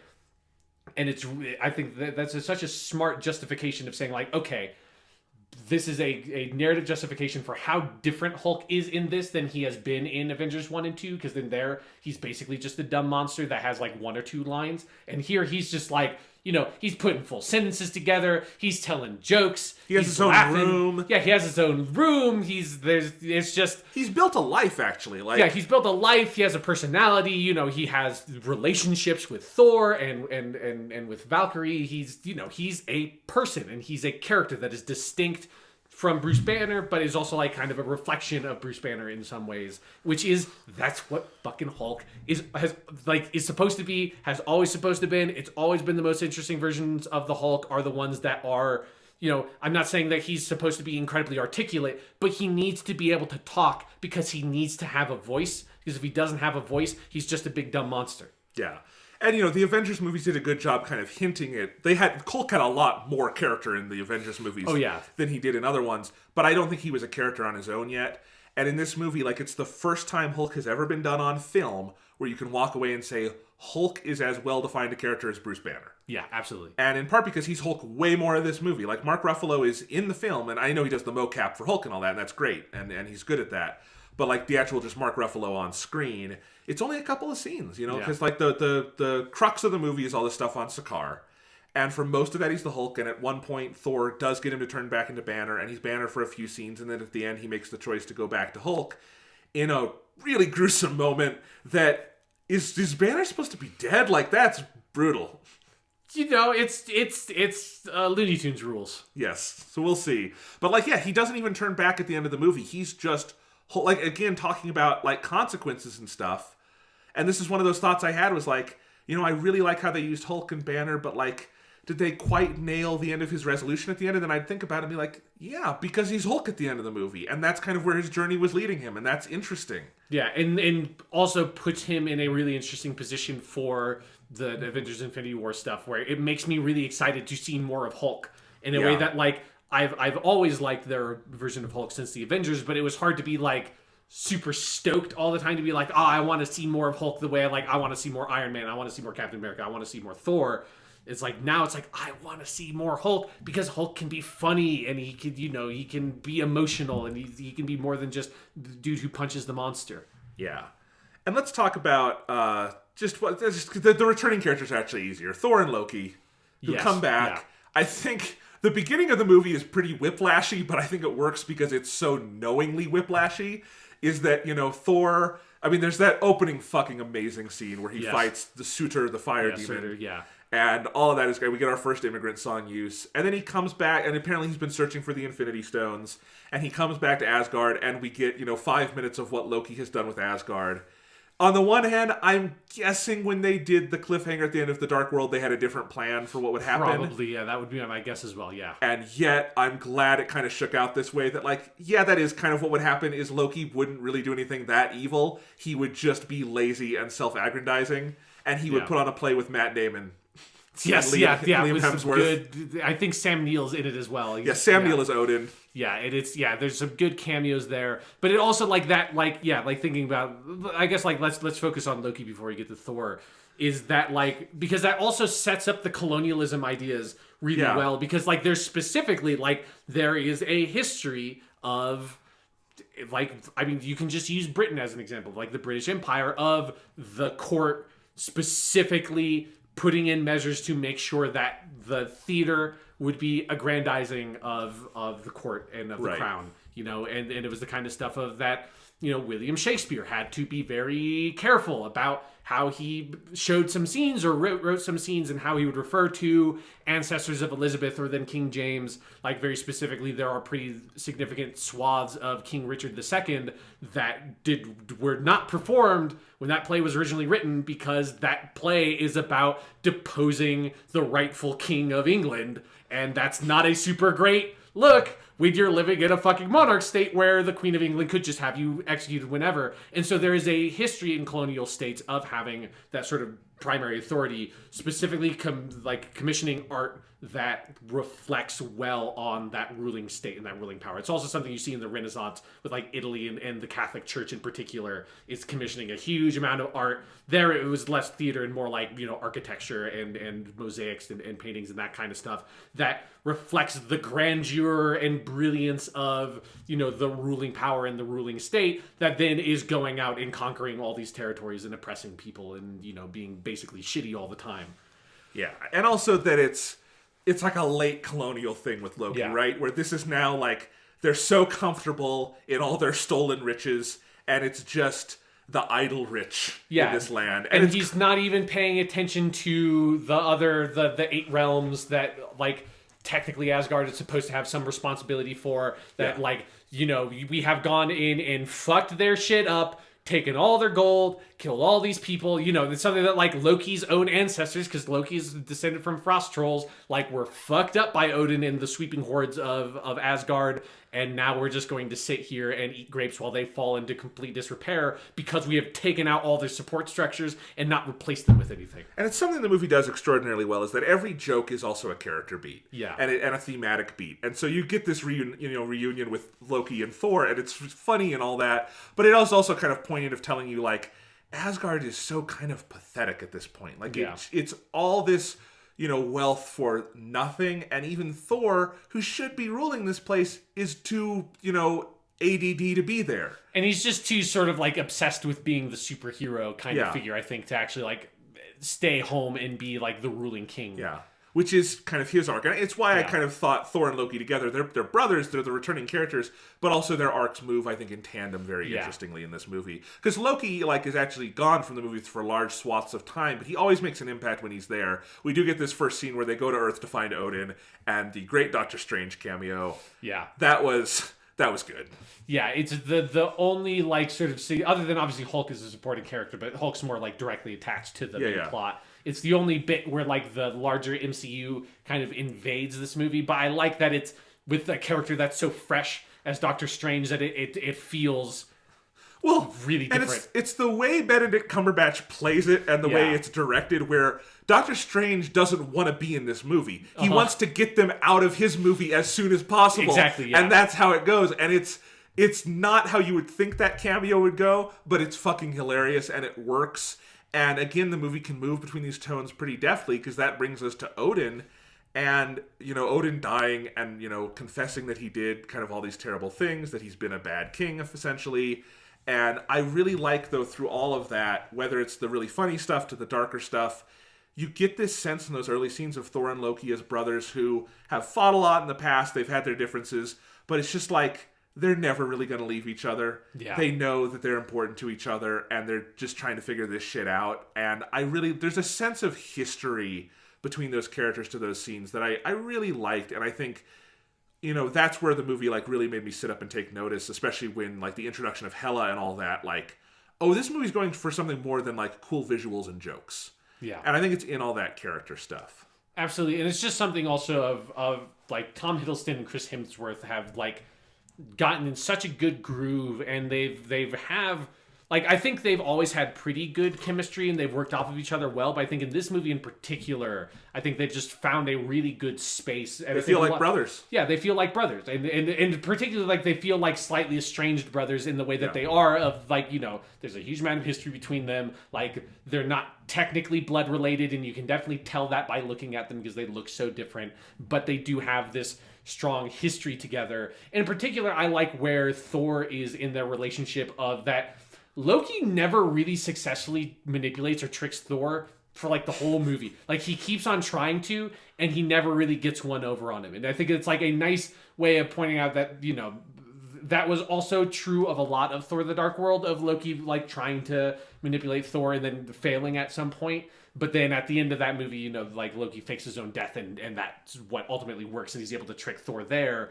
And that's what kind of, like, pushes that relationship to this breaking point of, it feels like Thor is kind of in a place where, one, he's seen so through Loki's bullshit at this point that Loki can't get one over on him anymore. But part of the reason for that is I think Thor is actually, like, in this emotional place of being willing to let that relationship go now.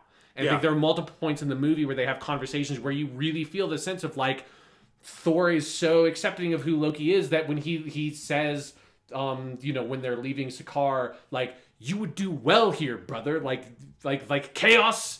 This place is made for you. Like, I think this would be good for you. That feels like really honest from, like, an acting and a writing and a character perspective, of that, like, Thor legitimately, he cares for Loki, but is also willing to sort of, like, cut those sibling ties because he feels like this is hurting both of us at this point. And I really like the directions both characters go in this film. Because Loki, I think, has this really interesting arc over the course of the movie where, again, he's kind of in and out for the rest of the movie.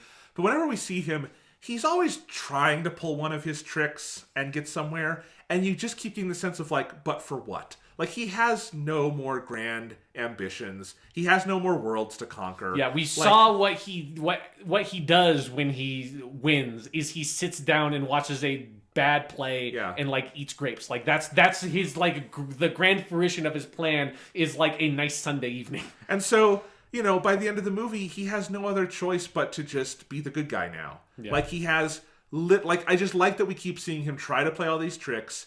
And at the end of the day, like, nothing will satisfy him until he stops running from what he's been running from, which is just do something good for once. Like, put your intellect and, you know, all of this stuff you have to something decent. And he does at the end.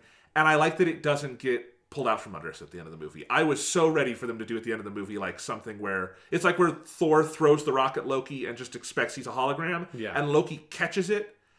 That's the moment that maybe... I liked the most in the movie, just from the sense of, like, this is a good movie. They get it. If that ended with him, that rock soaring through a Loki hologram, that arc would mean nothing. Yeah. And it means something because he's there with Thor at the end of the movie, and that's, like, kind of the biggest signifier that these status quos are not being reset. Yeah, and that specifically is something of that I think they managed to sort of avoid doing that character arc in the most cliche way possible, of that kind of sort of like, you know, the Vegeta anime thing of like, oh, like we're rivals and then we're friends and you're actually like over time just become a normal one of the good guys, because it still feels like Loki's an asshole. He's a dick. Like, he's still going to look out for himself, but when, like, they're pushed to this point where, like, you need to pick a team, and you need to pick, like, who are you going to stand with?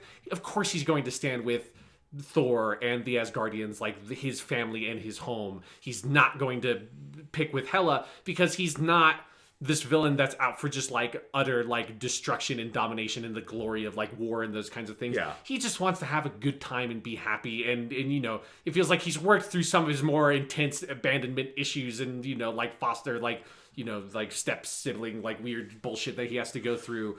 And he's still an asshole. He's still a dick, because, of course, he's Loki. But when, like, push comes to shove, he's going to pick the right side. And Thor, meanwhile... also has to stop running from something. Yeah. Which is that the first two movies are kind of all about him running from this specific responsibility to, like, be a king and lead his people. And this is the first movie where, you know, and it's kind of a traditional, you know, thing where once you're fallen far enough, you have to realize what's important.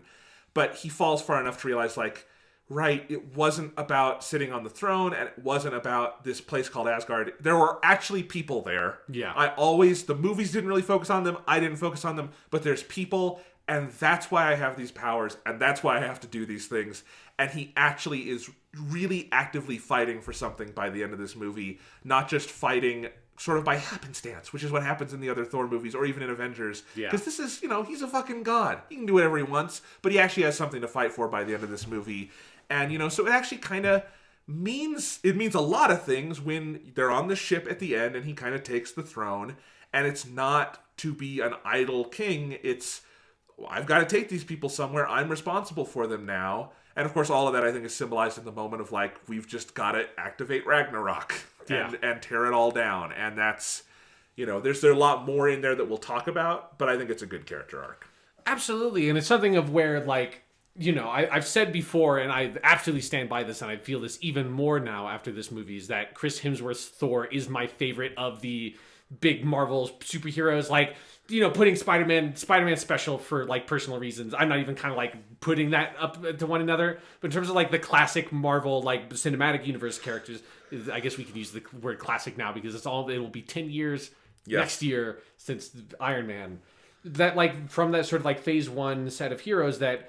while the Thor movies were sometimes were more uneven, let's say, than a lot of the other Marvel movies, his Thor was always really interesting to me because he is good at the dramatic moments, and Thor tends to have good dramatic arcs in his movies, but he's also so fucking funny. And this is the movie where it feels like they finally were just like, let's just let you go crazy with it, Hemsworth. You're so good at the comedy stuff. He's got such great comic timing. He's got such great body language. I don't know if he improvised any or much of the dialogue in this movie, but he has a quality to the delivery that a lot of the humor feels very improvisational. It's spontaneous. Yeah, it's very spontaneous. And, you know, like, he's the kind of guy that can sell that moment of hanging a Thor up on a coat hook. Like, that dude is really good at comedy, and they just let him go for it in this movie. And Thor is so full of life and humor and vitality, and you love the guy so much, because even when he's being a bit of a dick and he's, you know, being self-aggrandizing and egotistical because he's Thor, of course he's going to be like that, he always has this sort of like love of life and the people around him, and this dedication to like the good things in life that make him this very charismatic, like Shakespearean kind of character that harkens back to the sort of the Kenneth Branagh version of Thor that does touch on that. Like, he's almost got like a little bit of like Falstaff or something of him in there. That's like really just like, yeah, like you're just gonna like blend around and have fun and like, you know, just be a good old guy. And seeing him have a real major character arc that doesn't feel kind of rote is a big part of that. But Chris Hemsworth is like Channing Tatum to me, in that, you know, and I think it's lucky for Chris Hemsworth that his first major role was Thor, because it let him show off all the different sides of him. Yeah. But like, you know, Channing Tatum was cast initially just for his handsomeness in like the Step Up movies and stuff. But they are both guys that if you just looked at them without knowing them, you'd think they're kind of big, dumb, handsome lugs, because actors that handsome shouldn't be that funny. You know, it's just not usually a thing. And they are both stealth weirdos. They are insane. Yeah. And they are silly, and they love being that, and they have way more range than you would think. And Chris Hemsworth is absolutely that guy, and I think we've all known it. And I think Marvel's known it from the beginning. It's just like, how do we best capture that? Yeah. And it turns out Taika Waititi is also a little off. Yeah. and so just let them go together. And it's just, you know, I feel like Chris Hemsworth, I saw some interviews where he said, like, you know, he only wanted to do another Thor if they could really make it different and special, and part of that was like he wanted to be funny, and he wanted someone who could get that, and it just, you can see how happy he is in this whole movie to have so much to play with, you know. And he just has immediate chemistry with every single character. Everyone. Like all the characters bounce off of each other so well in the dialogue, in there's just also just some brilliant physical humor. Every time I think about the part of the movie where it's when Thor is about to escape with the help of Hulk and everyone, and he's giving his big speeches like, because that's what a hero does, and he throws like the bowling ball thing against the glass, and it bounces off the glass and hits him in the face, and he falls down. Every time I think about that, I get a smile, because it's so perfectly delivered, and it's like, and it's, you know, it's just great physical humor, and it's like really well paced and edited and all that. Like, that goes, so much of that, like the filmmaking goes into that joke. But then also, there's so much credit has to be given to Chris Hemsworth for being able to sell that performance of that. Like, it's such a doofy joke that makes your main character such a fucking doofus. Like, it makes him an utter idiot. It is, like, I think the biggest thing they kind of uncovered with him in this movie is that Thor is kind of a lug. Like, he's got such a good heart, but he's also kind of an idiot. Yeah, and he's kind of an idiot, but like, that's part of the thing that makes him real and gives him like this human quality to him, that, you know, because this movie has the funniest Thor stuff, and it also has, like, for his character specifically, like the most dramatic character arc he has, and takes him at the end of the movie to like some pretty dark places, and just some like really like, you know, personal confrontations he has to have at the end of the movie, of like having to fully accept this role he's been running from for like since the original Thor movie, of having to accept this responsibility, and maybe he's accepted it too late, and like things have gone to such like a you know, to such a shitty place for his people, and you know, he's physically maimed and all this kind of stuff, that it takes such a talent to be able to like play that range and make like those dramatic moments feel real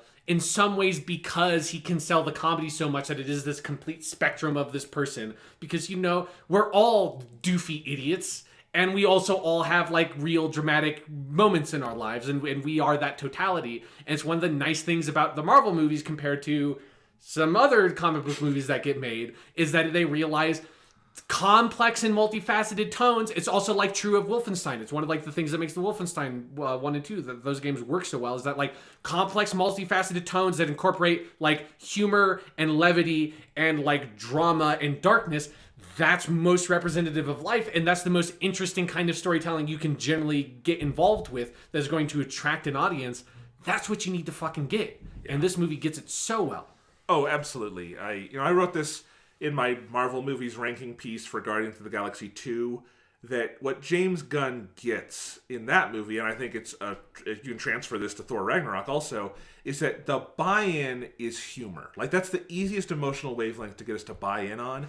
And once we're in on the human wavelength of humor, you can go to all these other places. And in Guardians 2, it's like, it's neglect and abuse and, losing a parent figure and all these other things that the movie wants to talk about. And, like Rocket having been tortured and all these other things. But he doesn't start there. He starts with the humor. Yeah. And then you go in. And that's actually a really smart screenwriting technique. And I think Thor Ragnarok uses that very similarly to build all that in. I thought it was a big surprise that Thor ends the movie with an eye missing. That was pretty cool. It like kind of reminded me of the Doctor going blind in this season of Doctor Who. It's just like, that's you do something with someone's eyes and that like sells a dramatic moment. It's like it gets fucked up. I also, I do think the trailers gave away too much stuff, but I do appreciate, if you look, they had to edit several shots in the movie where he's missing an eye, and in the trailers they just have him with both eyes. Good move on them. That's actually a smart marketing technique. Yeah. Because there are some shots from late in the movie that you obviously want in the trailer, and I like that they found a way to not spoil anything for us. Yeah. So that was good. Transitioning into the new characters, let's stick with the Thor family and Hela. Oh, God. The Queen, Cate Blanchett. The goddess of death. Cate Blanchett came 100% ready to play for this movie. Oh, yes, she did. Oh, my God.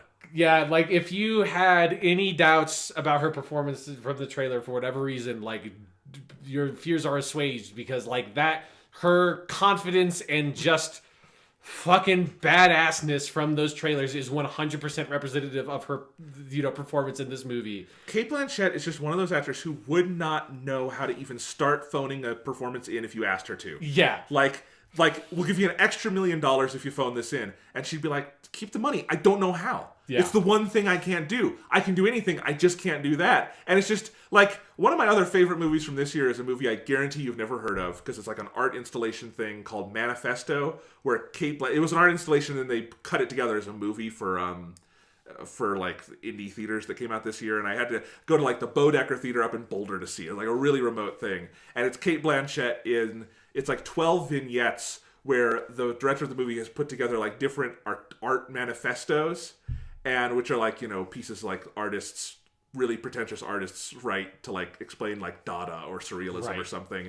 And each scenario is Cate Blanchett in like a different outfit and like place and like character, where all her dialogue is from the manifesto. I think it's a fucking hilarious, wonderful movie, and other people in the theater I think thought it was serious, and to me manifestos are stupid, and that movie is a great taking the piss out of it. Like, one of them is, I forget which manifesto it is, but she's like a Christian wife at a table giving like grace, and she says, I believe in an art that is not selfish. I believe in an art that blah, blah. And she goes on, and like the kids at the table are like, when can we eat? It's so funny. And I just love that the two movies I saw Cate Blanchett in this year is that super obscure art movie where she gives it 110%, and Thor Ragnarok where she has giant horns and gives it 110%. That is Cate Blanchett, and she should be our next president. Yeah.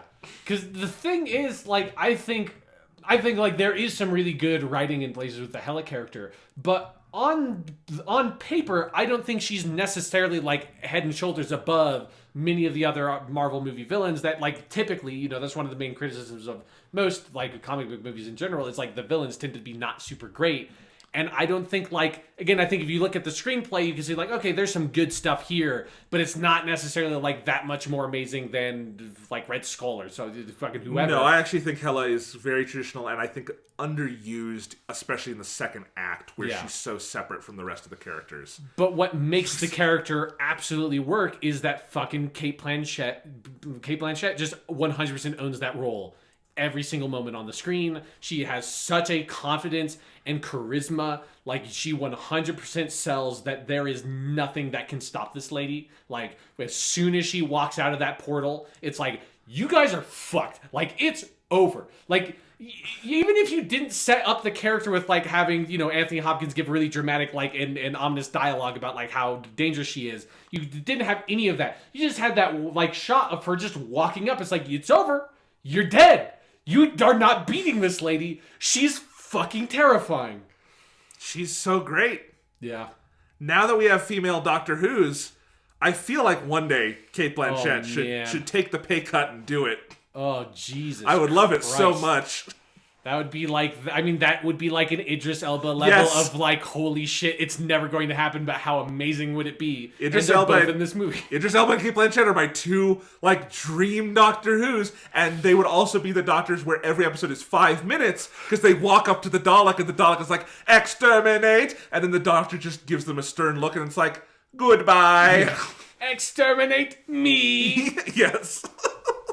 Anyway, she's so awesome. And even if I think she's kind of underused in the middle, every time we cut back to her, her scenes are so good. Yeah, and just every time she does the thing where she like flips her hair back and like the like crazy Jack Kirby headdress pops up, it's like because she spends like I think probably a majority of her screen time in this movie with that fucking thing on her head, and I love the commitment to that. I love the commitment to the silly headwear in the Thor movies. They have always been just like, yes, like Loki in all these movies, even if it's not for a long time, but at least a couple of times he's wearing his fucking helmet with the giant horns.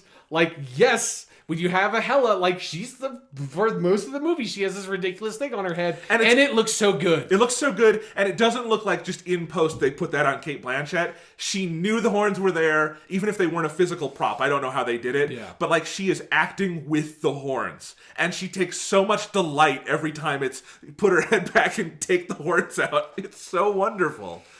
Yeah. A lot of her scenes are with Carl Urban's character, who's new to the movie, Scourge. Which I did not recognize that was Carl Urban fucking at all until the end credits of like, oh, I guess that's who that was. It's only because like I had read the cast list and knew he was in the movie. You know, it's kind of a small part for an actor of like Carl Urban's stature, but he's very good. Yeah. And it's another case where I actually think it is a good role on the page. Just as Hela is good, but I think he elevates it a lot. Yeah, and it's a relatively small role, but it adds the right kind of color and dynamic, I think, to the movie. Particularly, like, you know, it's not like a big surprise that, you know, oh, he's going to side with the good guys at the end. But it's crucial. It's crucial, and that like that moment plays really well because I think they've done all the footwork for that like character subplot that then also like speaks really effectively to the larger plot about like, you know, this being about a culture and a people standing together, not about it just being this sort of like, you know, this abstract, you know, like lines on a map kind of thing. Yes. And at the end when he decides, you know, no, like I am going to stand for these people because this is who I am. I'm not just sort of like blindly grabbing for power that is meaningless to me. Yeah, and Carl Urban just plays him as like the guy who was probably the bully in high school and got bad grades, but then he grew up and didn't really know what to do with his life. Yeah. And in this movie, like, he still is never really all that sure what he should do until the end, and that makes it a character arc. Yeah. You know, and I like his scenes with Kate Blanchett because, you know, Carl Urban is an actor with presence, but then there's Kate Blanchett next to him, and it's a great, you know, pairing, I think, in a lot of these scenes. So I love all that. We forgot to mention, of course, we mentioned Idris Elba, and he's still here as Heimdall, another returning character. Does get more to do in this movie. Yeah, I like that they just decided, like, you know, because Heimdall he's, like, been a good presence because Idris Elba is, like, fucking amazing in everything he's in, but they've never done much with him. And I like for this one, they're like, they did, you know, it's not like the Heimdall movie. He doesn't have a huge dramatic character arc. But they did say, like, well, we've got one of the most badass actors in the world. What are we going to do with him? Let's just have him be fucking badass. And like he has a surprising number of fight scenes in the movie. Yep. More than would normally be justified by the character, but it is 100% justified by the actor. And he's great. I still one day want to hear the tell-all of how they got Idris Elba to do the Thor movies, because even like when the first one came out in 2011, it's so kind of below his pay grade what the roles are. But he's been great. Like, he's always entertaining. And I assume for Idris Elba, it's like, I'll take the $1 million and then go do a weird TV project, whatever. Like, and I think he just adds like he has the right kind of gravitas that Heimdall needs as a character, because he is this sort of like mystic, weird figure that controls the the Bifrost bridge that spans dimensions. He has to have this certain like otherworldliness to him that I think he really nails here. Okay, so that's all kind of the Asgard characters. Let's talk about quickly. Do you like how Hela just completely eviscerates the Thor supporting cast in her first scene back? The Warriors 3 are just like bye, Volstagg, see you, buddy. And the only one who isn't is the Jamie Alexander character, Lady Sif, because she's on an NBC show and couldn't make it to the set. Yeah. So Sif is still out there somewhere. Yeah, so they can bring her back if they need to. Yeah, she's the only one who was memorable. Anyway, I just thought that was a good use of those characters, which is they're the ones who die. Yeah. Anyway, all right, on Sakaar, we'll get to Mr. Jeff Goldblum. Oh, yes, we will. We meet Valkyrie. Yes, played by Tessa Thompson.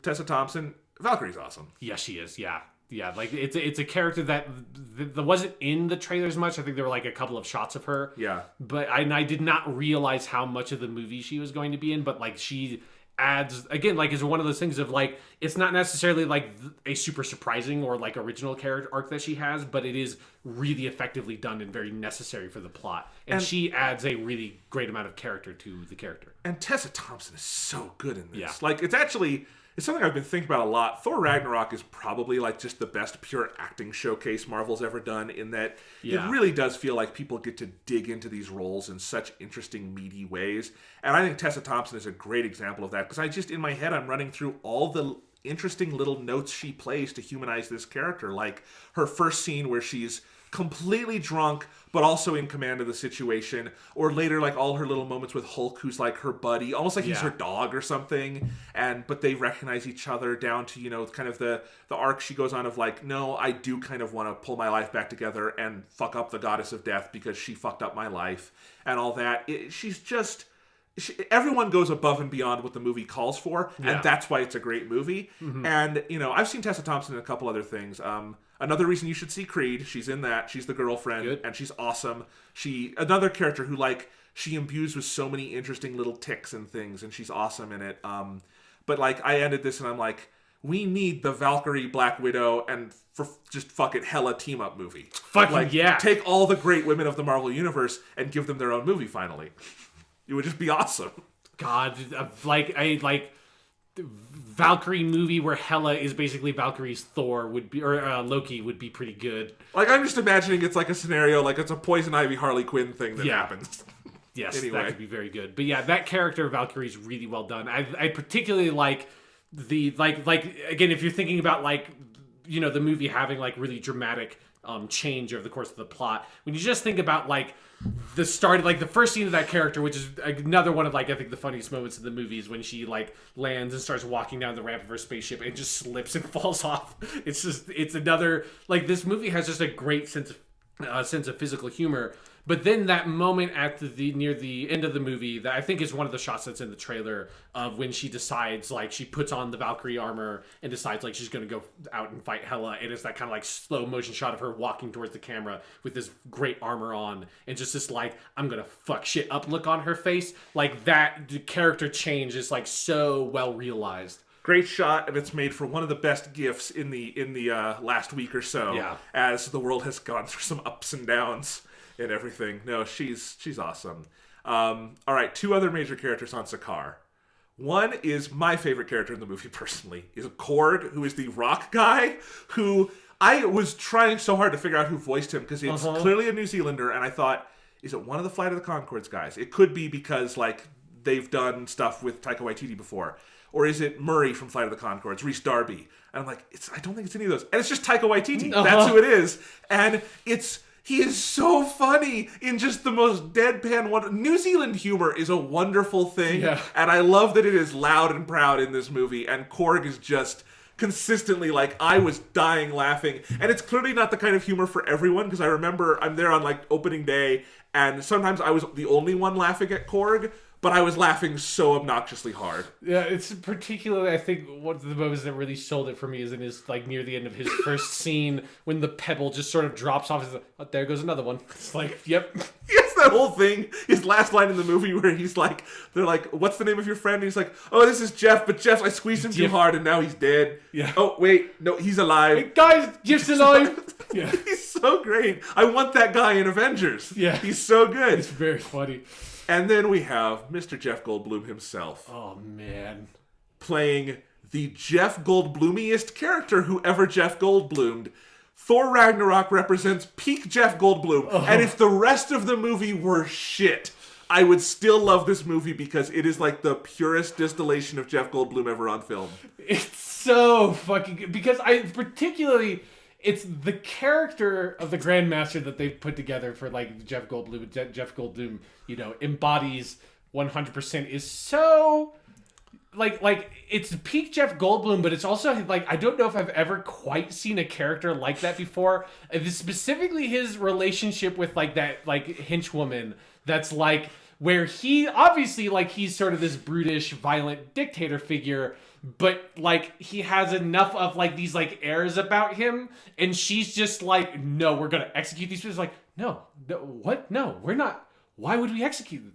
That's going so far. It's like, and that weird relationship of him like clearly like being this hedonistic asshole who doesn't actually care about anything, but having like just enough of that like self-awareness of like, no, we're not going to like, why would you hand me my disintegration stick? This is no. It's so good. It just feels like Taika Waititi clearly loves Jeff Goldblum so much. And like has built-in room for all his weird pauses and and his weird inflections, and just like devote full shots of the movie to him like pausing and reacting to something. He is so gloriously funny, and I love that I was worried it was just going to be a cameo. It's not. Yeah. He's a character, and he is so great, and I hope we see him again.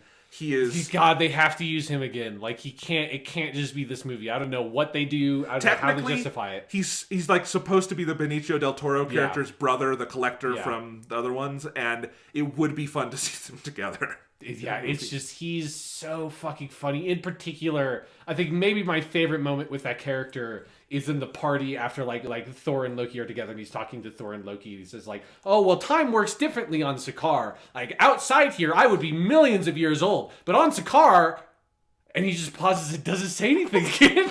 And it's just like hangs on that for like a minute, cutting between the three of them, and he just moves on. It's so good. I mean, the Jeff Goldblum of it is like icing on the cake, and yet it's this like the best part of the cake. It's so good. Yeah. There's also lots of fantastic, gigantic Jeff Goldblum holograms all throughout the movie because he's the ruler of this planet. So it's like, it's been a year of like really dramatic, gigantic holograms of people between the Blade Runner movie with like the trailers and stuff, and then the Ghost in the Shell movie first did it, and then the Blade Runner 2049 did it, and now we have a giant Jeff Goldblum hologram. I'm just all for it. Just put the Jeff Goldblum holograms in Blade Runner 2049, and it's an even better movie. Oh my god! Imagine that last scene where Ryan Gosling is like dramatically looking at the hologram, and it's Jeff Goldblum.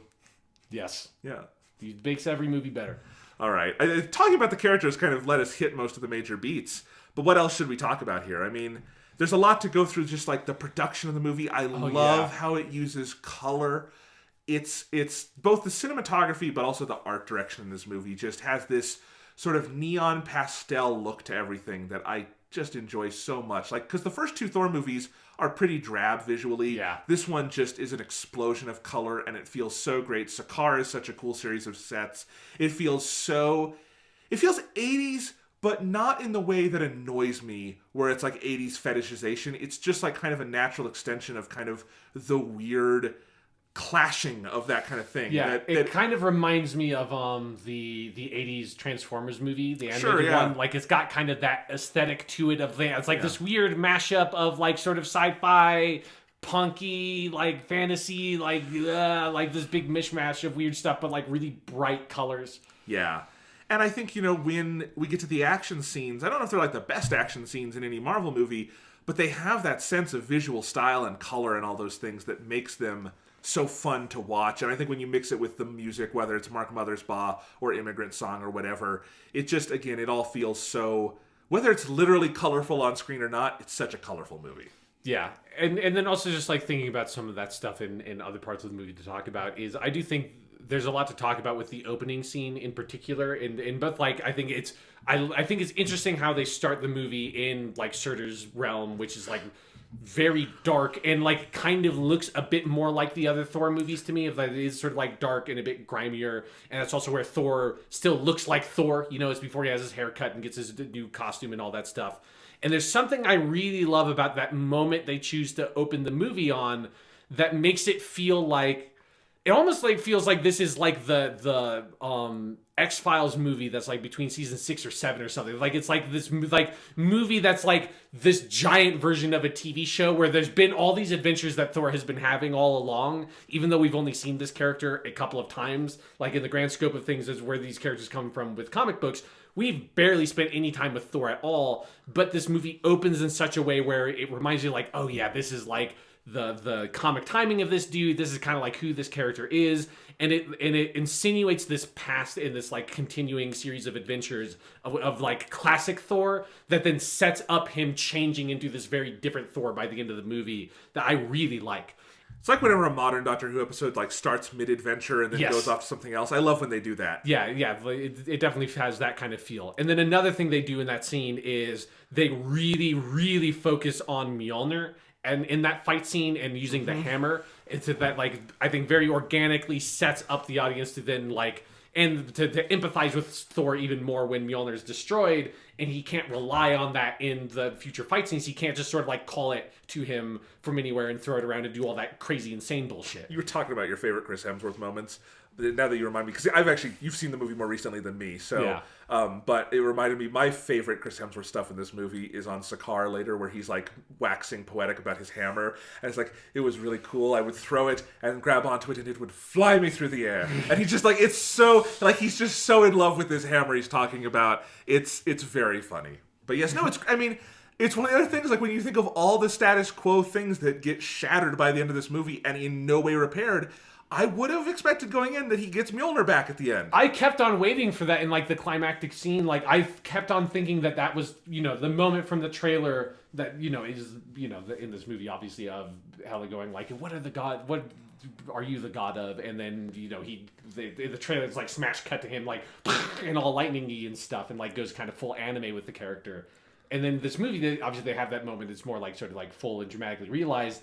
But I kept on expecting that when we were going to get to that moment, that it would be combined with like Mjolnir somehow, like maybe Hela had taken it with her. That's like it's on Asgard somewhere and it like fuses back together and flies to him again. I kept on waiting for that to happen, and the movie never does it. Like he's. You know, because part of the point of the movie is that he's moved past the need of having that kind of stuff. It's about him himself being empowered and not needing this, like, you know, the hammer that is probably, like, stolen from some, like, fucking troll culture or something like that on top of everything. And Taika Waititi finds such a good way to kind of visualize how Thor fights and all this without the hammer, which is central to everything in the other Thor movies and Avengers. Like, that's his thing. Yeah. And here we have to find, like, well, what does Thor, how does he move, how does he look without that? And I think they find really interesting ways to do that, even before you get to the big lightning stuff. Yeah. Which is very, very cool. Yeah, his fight scene with Hulk in particular, I think is very well done of him, you know, sort of like kind of joking around with it and then being like, okay, let's get serious and like fighting with this giant hammer and you know, being a bit more agile than Hulk and that stuff. Yeah, and it's so well done. Let's talk about the colonial themes. Sure, yeah. It's, you know, I think you think about this kind of stuff a lot. I know you like to do colonial kind of theory. So I'm going to let you take it, I think. You already set it up a little bit with all that. So I think it's something that, you know, it's not like it's not Heart of Darkness or something. It's not like the most like incisive post-colonial piece of literature or something ever. But it is a core theme that runs through the whole movie. And I think they do a really good job of setting it up in like some smaller, subtle ways of that kind of stuff of like, you know, that Surtur's realm is one of the realms of Asgard and it seemed pretty fucking fucked. You know, it's not super great what's going on there. And then leading into Loki being this sort of like decadent monarch that is the ruler of this empire that does not give a shit. And I think Thor has a good speech to him about like you've just been sitting here doing nothing while the 9 realms fall to pieces. And Loki's just like, they can just take care of themselves. And it's sort of an attitude that a lot of, you know, colonial empires had about like, you know, once we've gotten what we need from you, like that's something particularly like the Roman Empire did this shit all the time. Like, we've got what we need from you.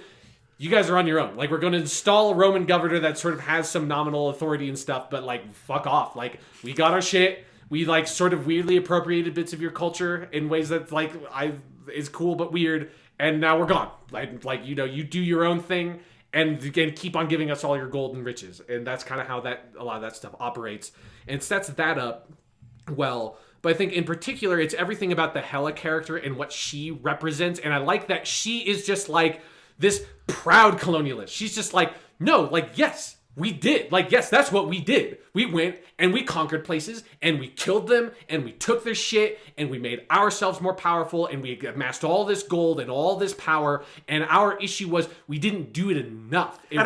It's the thing I find interesting about Hela on the page is that, like, she is the actually intellectually honest colonialist. Yeah. Like, she's the one who's, like, not hiding it. And it's like, okay, what you're suggesting is awful, but I also respect you for just admitting it and, like, no, I actually have an idea for this. It's not this halfway approach that just fucks everyone. Yeah, it is this, like, no, like, we are the most powerful. We should take over everything and just make ourselves more powerful through that. And it is this, like, she is the embodiment of the actual, like, you know, to put my literature major hat on, she is the embodiment of the colonial id, basically. There you go. I want that on the poster. Yeah, put that on the poster. Kate Blanchett does a great job representing the colonial id. Yeah.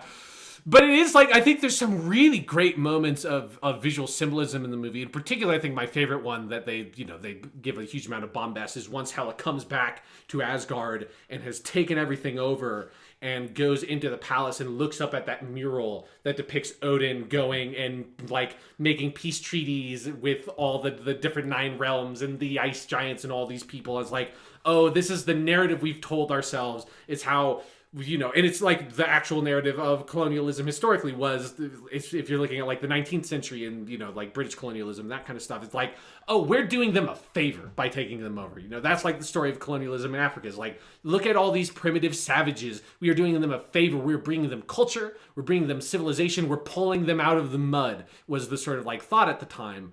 And that's kind of, you know, the idea of like, you know, it's not violent. It's not like, yeah, we're killing some people, but like whatever, like we're bringing them peace and salvation and all this stuff, like religious salvation, civilization, technology, all these things, when actually what we were doing was killing them and enslaving them, obviously.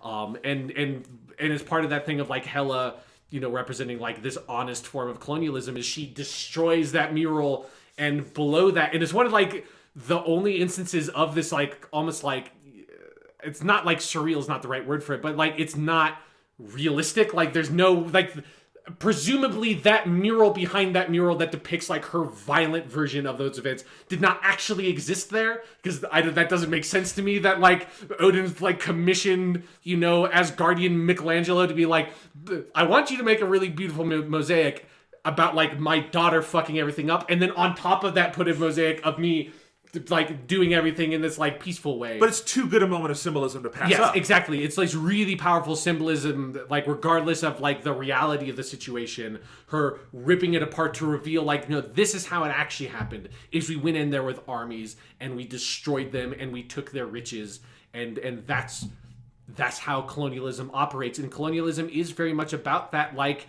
it glorifies the state, it glorifies like the nation and the empire, and it's about that idea of the empire. And that's one of the things that makes it, when the turn comes for Thor, when he has that vision of Odin who tells him what would otherwise be a really cliche line, but I think this, like, them dealing with these themes is one of the reasons why it works, is Odin telling him Asgard is not a nation, it's a people. Is like that, I think, lands home, because the idea of, you know, it being a people and it being a cultural identity, way beyond it being this sort of nationalist military identity of like the nation state or the empire, I think like that really lands for me in a way that feels authentic. And partially because it's something you noted earlier, that this movie pays attention to the fact that there are people that live in Asgard that are not Loki and Odin and Thor and like Thor's mom and Sif in the Warriors 3. That's like, there are normal people living here, and this movie like depicts those spaces and navigates those spaces in scenes that shows like normal people in Asgard that are like trying to flee, and you see like normal homes and normal people that aren't like the giant gods.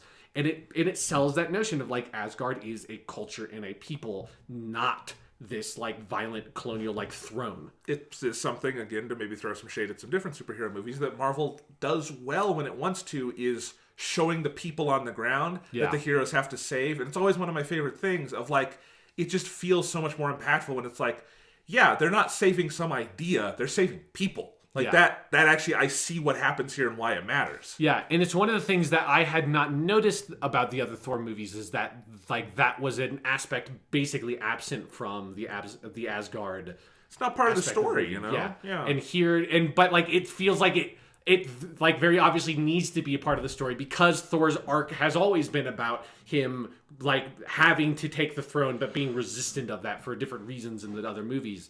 And it does feel so appropriate and powerful for it to come like to deliver at that end, particularly of like it like going full at it. And it's something that's like so common in stories of like having something like that idea of like we are not a place, we are a people. Where it's like we're not the country, we're people, like that sort of idea, and sort of like put that out there. But then also at the end of the movie, you would still have your kingdom and your riches and your throne and all that stuff. And this movie says, no, like that shit is a part of the problem. Like this giant decadent palace you've made, you know, your fucking like Vatican, it's part of the problem. As long as you have this, you are still participating in this culture and you're always going to be attached to it. You're always going to be attached to these colonial notions and being empowered by the gains of this colonial nation state. You have to abandon that stuff at some point. And that's what makes the colonial stuff in this movie so good. And I think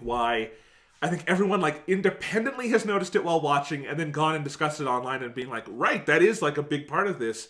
And why that is this movie does not pull its punches with that. It's like 99.9 times out of 100, this kind of story in a Hollywood blockbuster would end with all the stuff is still there, and they're just like, well, good thing we learned our lesson and won't be rich dicks in the future. Yeah. That's how it would always end. And it reminds me of like think about like Jane Austen novels and like Pride and Prejudice, where it's like Pride and Prejudice is constantly telling you it's about like, it's not about marrying for money and wealth and power and privilege, it's about marrying for love. And then at the end of the fucking story, she marries the rich dude. It's like, you can't have both. You can't say it's not about marrying for wealth and status and then marrying a dude with wealth and status at the end of the story. That doesn't compute. Yeah, no, it's that kind of thing, absolutely. And here, you know, it's the moment with like the mosaic, as you say, under that, it doesn't pull its punches there, or especially at the end, it's like, oh, they're doing this, they're pulling the Sutter out, and he's just gonna burn the entire place to the ground. And it's like, okay, this, again, it's not like the most revelatory, you know, treatise on colonialism ever written, but it has a point, and it doesn't pull a single punch in making that point, and its characters have to reckon with it, and the audience has to reckon with it, and it is also, I think, a very pointed, smart critique for our times and the moment we live in, which is that sometimes a system is just rotted. Yeah. And you can't rebuild it, you just maybe have to start over. Or go in a different direction. And however literally you want to take that, I do think it rings true. Yeah. And I so desperately want to have video of the meeting where Taika Waititi and whoever else was involved pitched that to Marvel. Yeah. Because I don't know if that was like a Marvel idea or a creative's idea. It doesn't seem like the kind of thing Marvel would pitch. Yeah. Of like, yeah, can we blow up Asgard? And like, what do you mean, like a building? It's like, no.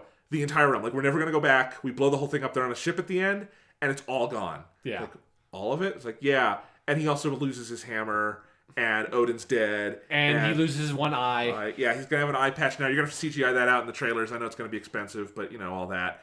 Like, I just want to see, like, the executives shitting their pants on that. Yeah. But it's so great. Like, because, you know, we're probably... Maybe we'll get another standalone Thor movie someday. I don't know. But I think we're moving past a lot of that. This is the time to do it, you know, and send us into Avengers with a new status quo. And I do love that you can really, and I think Thor Ragnarok solidified the pattern for me, which is that every piece of the puzzle that's built into Infinity War just leaves everything blown up. Yeah. And so, like, when we come back for that, it's not going to be like the beginning of Avengers 2 where they're all on the team having fun. It's going to be very different, and that's exciting. That gives Infinity War a reason to exist. Yeah, like they're all going to have like a long group therapy session of like going through this. Like, okay, now Thor, what the fuck happened to you and Hulk? Like, it's just like, oh well, yeah, I lost my eye, my entire home was destroyed. I found out that I have a sister and got my sister killed. My dad's dead. Yeah, they cut my hair. Yeah, they cut my hair. It's like all very traumatic. And it's like, well, what happened to you guys? Oh well, we were having a really complicated political dispute over like the rights of heroes and citizens, and so we kind of got in a tussle about that. Also, turns out that my best friend murdered Tony's parents, so that's been a sort of a conflict point for us as well. It's like, wow. Yeah. Thor Ragnarok is great. I really do want to see it again. Maybe I will next time I revisit my Marvel rankings thing, like this time next year. It could be even higher. Yeah. It's just a great, awesome, mainstream movie. This is about as good as that kind of thing gets. Yep. So, and I think this has been, for me, Marvel's best overall year. Just having Guardians 2 and Spider-Man Homecoming and Thor Ragnarok, two of which are two of my top 3 movies they've ever made.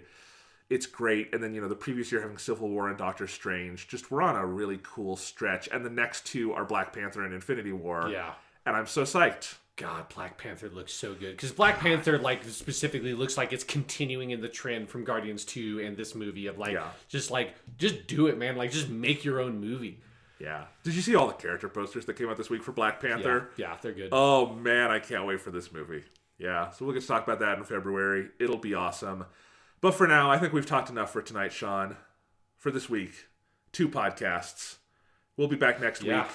I think if we can, I want to do the Doctor Who podcast next week as well. Sure, yes. I should be able to watch Braden Morbius. All right, so we will have 2 podcasts again next week. We're going to have our main one and our bonus Doctor Who podcast where we're finally going to talk about Tom Baker, the 4th Doctor, with the serial The Brain of Morbius, which I've been told is good. It's very good. I'm very excited to watch it because it's been a long time. It's very good. Awesome. Because I just recently rewatched that school reunion episode with Sarah Jane. Oh, nice. Brain of Morbius, Sarah Jane episode. So yeah. All right. Well, that'll be next week. Yes. Any closing thoughts? I mean, after that, we're getting into December. Yep. We're getting into Game of the Year stuff. I've got a lot of video games I need to play. I need to catch up after, just all that shit happened.